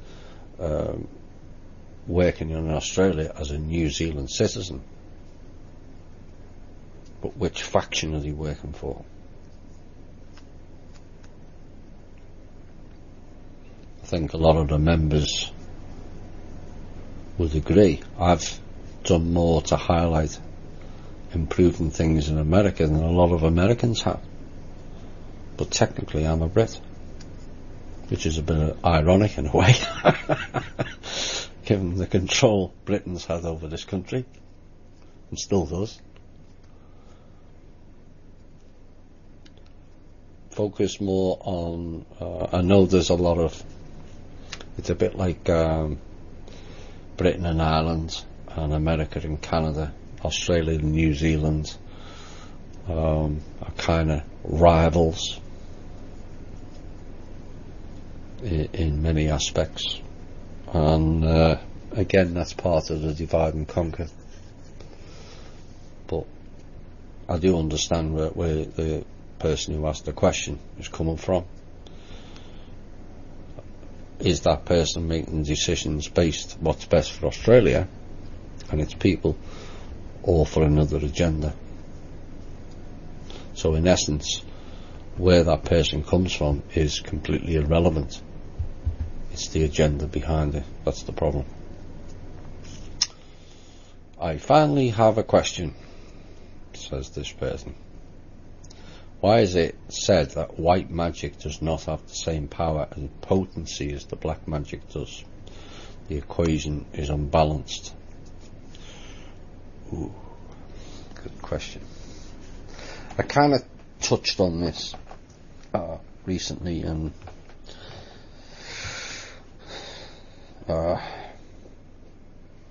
the black magic is related to the black people, and that's not to be taken in any way to be racist or not. It's stating a fact. The black people were being used because of where they originated from as the voodoo,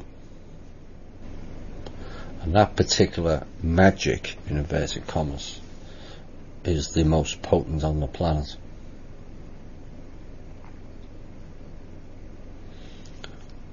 Black magic, dark magic, same thing. So that's the aspect of that. When the black race mixed with the white race, the voodoo dark magic powers are enhanced. This is why they in the past moved people around, so they would genetically mix, so then the entities attached to that magic could wield higher powers. Again, I must stress, this is not racism, it's just stating facts. Take the colour out, it's dark and it's light.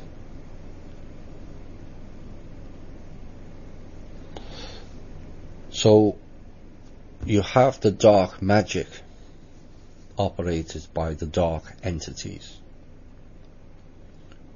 who we covered in the Leathershop show, I think it was the first one, how they don't observe the rules. They think they're above cosmic and universal law, whereas the white magic applies cosmic and natural law, or the light. We have to abide by a set of rules, and yes, it's unbalanced.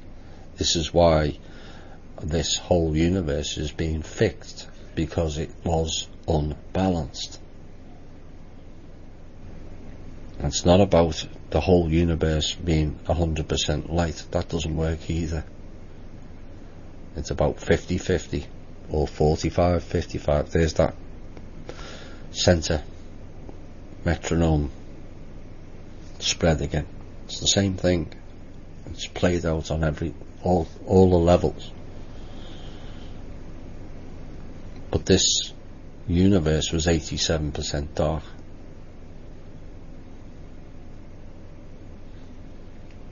And certain higher beings were going to pull the whole universe, never mind just this planet, because it was so unbalanced and they didn't think it could be corrected.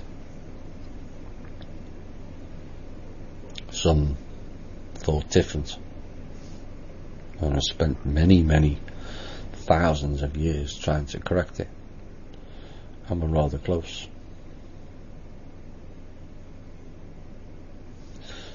It's like the song I played earlier, With or Without You. We will make the changes on this planet, with or without the cabal, with or without the dark. It's once people get behind something that's actually physically concrete in their face of a real change, it will go viral,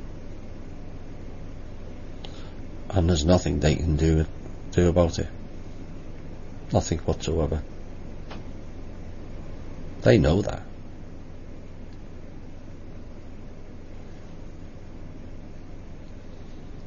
So there is an imbalance. White magic, light magic applies by cosmic natural law. The dark, black magic doesn't. Is it fair? No. And most beings, not just humans, have decided to fight it with violence. But you don't always need violence. Kingdom and Manor have proven that. No bloodshed. No killing people. Just applied natural law. Just applied proper law, I might add. Not the legalese babble and dog Latin that they've rammed down our throats. Just all reversed by people being clever rather than resorting to the animalistic. Let's shoot them or stab them or blow them to smithereens. That never worked in the Great Orion Wars. It didn't work when this wars came to this planet either. It just created more and more anger. It's like the America bombing the Middle East, and people not thinking that it's not turning the people who survived with all the loved ones gone are not going to turn into terrorists as they're known. No, they want retribution.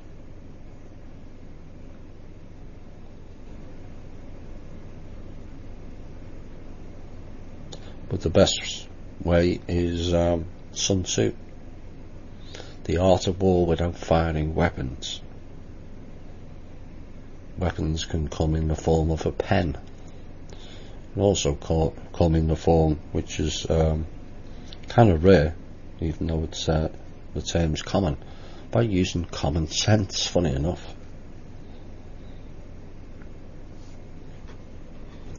So I hope that answered your question.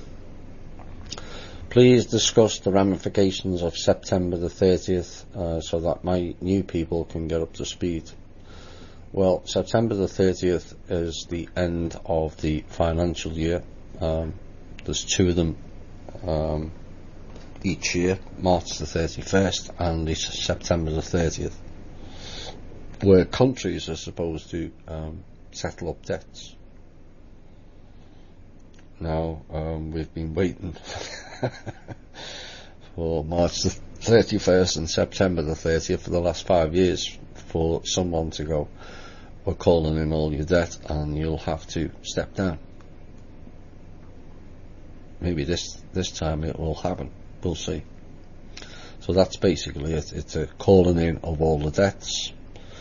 If that is called in and really enforced, which appears to be taking place in some circles at the moment, then they will not be able to pay their debts.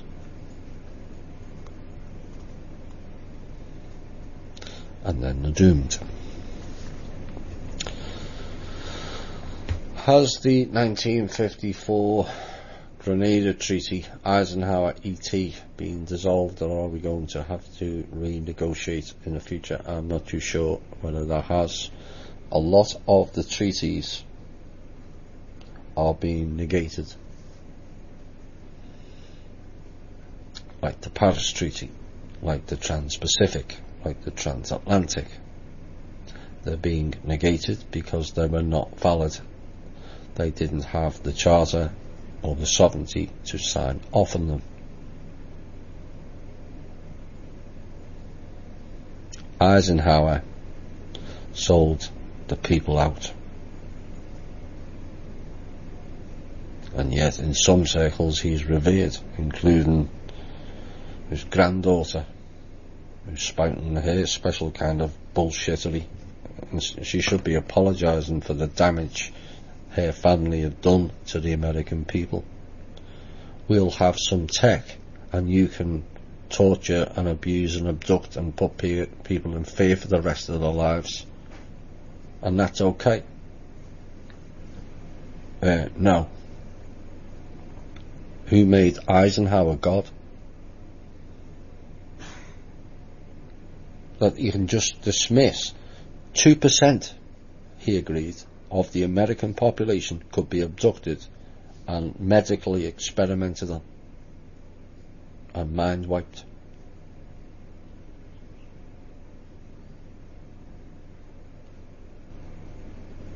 And his granddaughter's running around conferences charging all kinds to spout crap. She should be run out of the community, in my opinion. What was the American population around about then? Let's say 200 million.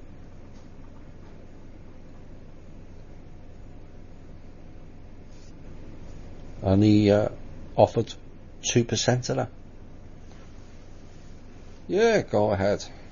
Go and abduct our people. Drill through their eyes. Artificially inseminate them with hybrids. And then pull the baby out. Traumatising the mum for the rest of her life when she's frightened to sleep.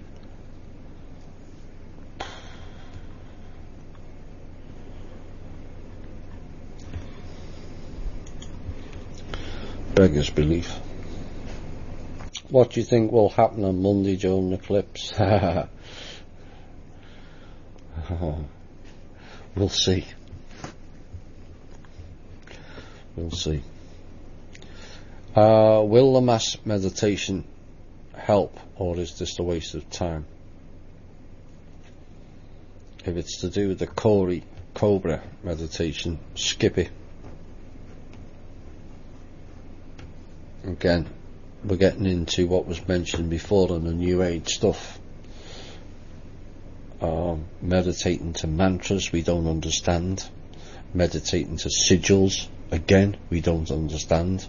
Meditating to Eastern ways, again, we don't understand.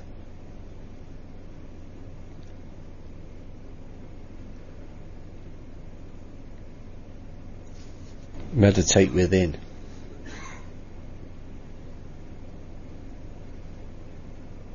All you can do at this time is help yourself and those who have chosen to awaken.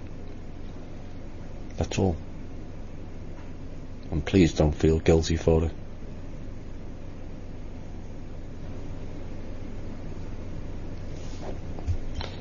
So, supposedly today the Nazis, Bush has denounced the Nazis. Do you have any intel on them?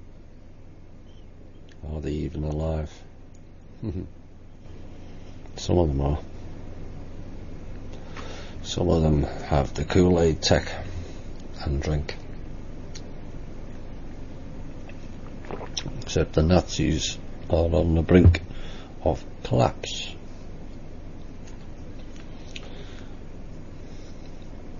Hope they help those that broke them down. Take them down as well.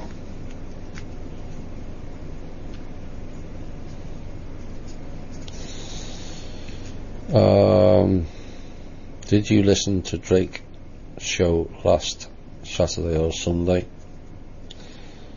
If so, what do you think about his comment that the event is going to be staged now by ETs from inner Earth, and he knows the date? Is there any chance of this happening?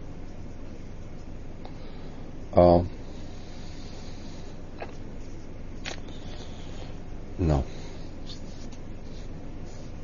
that's not happening. A lot of those, I've mentioned this before, there are races beneath our feet. To date, I've not seen any concrete evidence to suggest any of them want anything pleasant or benevolent to do with humanity. One group threatened to help us after the cabal started drilling into their homes.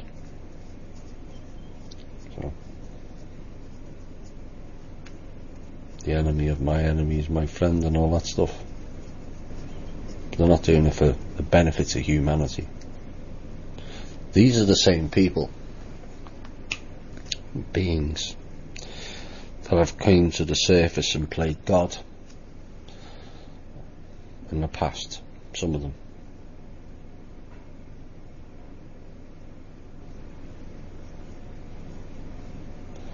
And yet, now that suddenly, because Corey Good starts talking about Anshar and all kinds of other bullshittery, they're suddenly light beings.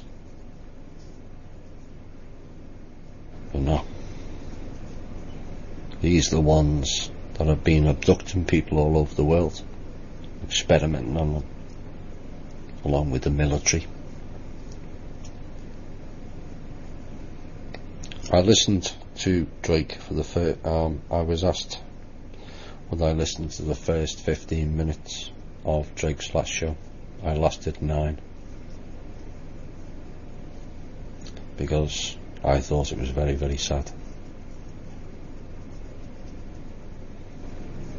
He's lost his way.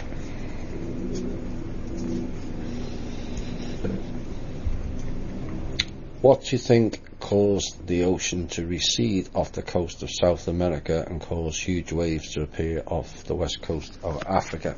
I've not seen this story. I would suggest some sort of a blast. Because when you get a tsunami, the waters recede quite away from the coast, and then it comes rolling in. So either an earthquake has gone off, or there's some fun and games going on in that region.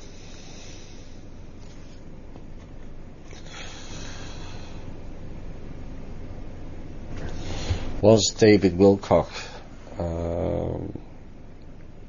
did he get kicked off the Andromeda Council ambassador last year while he was working for the government as a double agent? Question doesn't make sense. I presume he means, did David get kicked off the Andromeda Council after he was exposed working for the government as a double agent? I have no idea. I wasn't aware that Wilcox had anything to do with Andromeda or its council. In fact, they were bogus as well. Andromeda Council had harvesting biospheres in our vicinity. They were the ones that were going to lift us to the 5D planet. Yeah, right. That failed as well.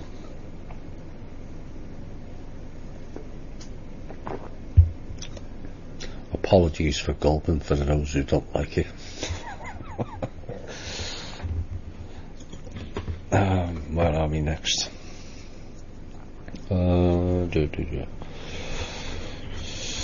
I think that's about it, unless there's any questions on me. Wait, quick check. Nope.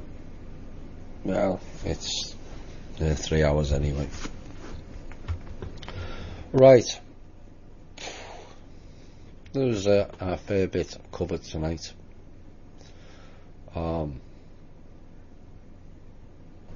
The main thing is people need to stand their ground, realise what you've learned, how you've arrived here today, how difficult that personal journey's been.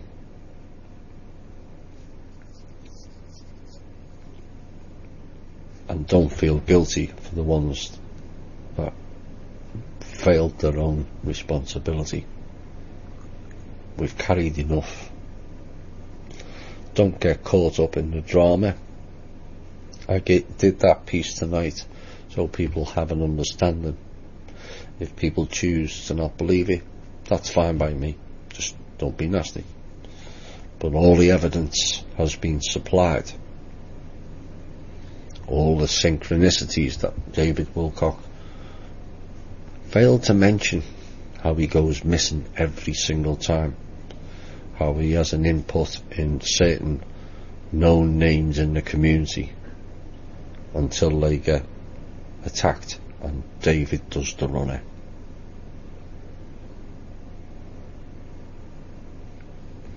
The Nazis are on the brink of stepping down.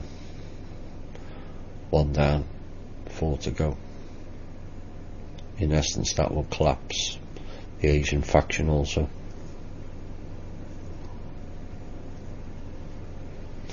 The stupidity of the so-called American generals giving all our military equipment to China and leasing it back, all because of a failed promise from the bogus Chinese elders and the Rothschilds group. You know where we are. We have the plan, we have the mode, we have the funds to move forward, all of us. Or you continue making complete idiots of yourself and getting embarrassed on this show. It's your choice. Honour or dishonour, truth or lies.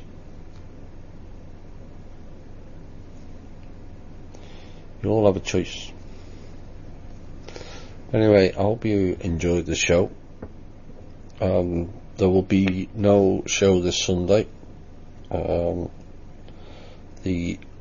evening with Thomas will be back a week on Sunday with Randy Dupre, a name some of you may not be familiar with, but I assure you he's got some rather interesting stories to share. It will be highly interesting. So he was never going to come on a show. He has so much to say, so it'll be interesting. It'll be an interesting show. Failing that, we'll be back next Thursday. I hope you all enjoyed the show, and I hope you all get to see, or as many of you get to see, the eclipse on Monday. Chloe and I will be going to see it, and maybe we'll have some more pictures. Let's see who turns up this time. So if you I hope the weather stays off for you all, and you see the total eclipse. We're going to go out with a total eclipse, and this has been the Truth, Honour and Integrity show. Bye for now.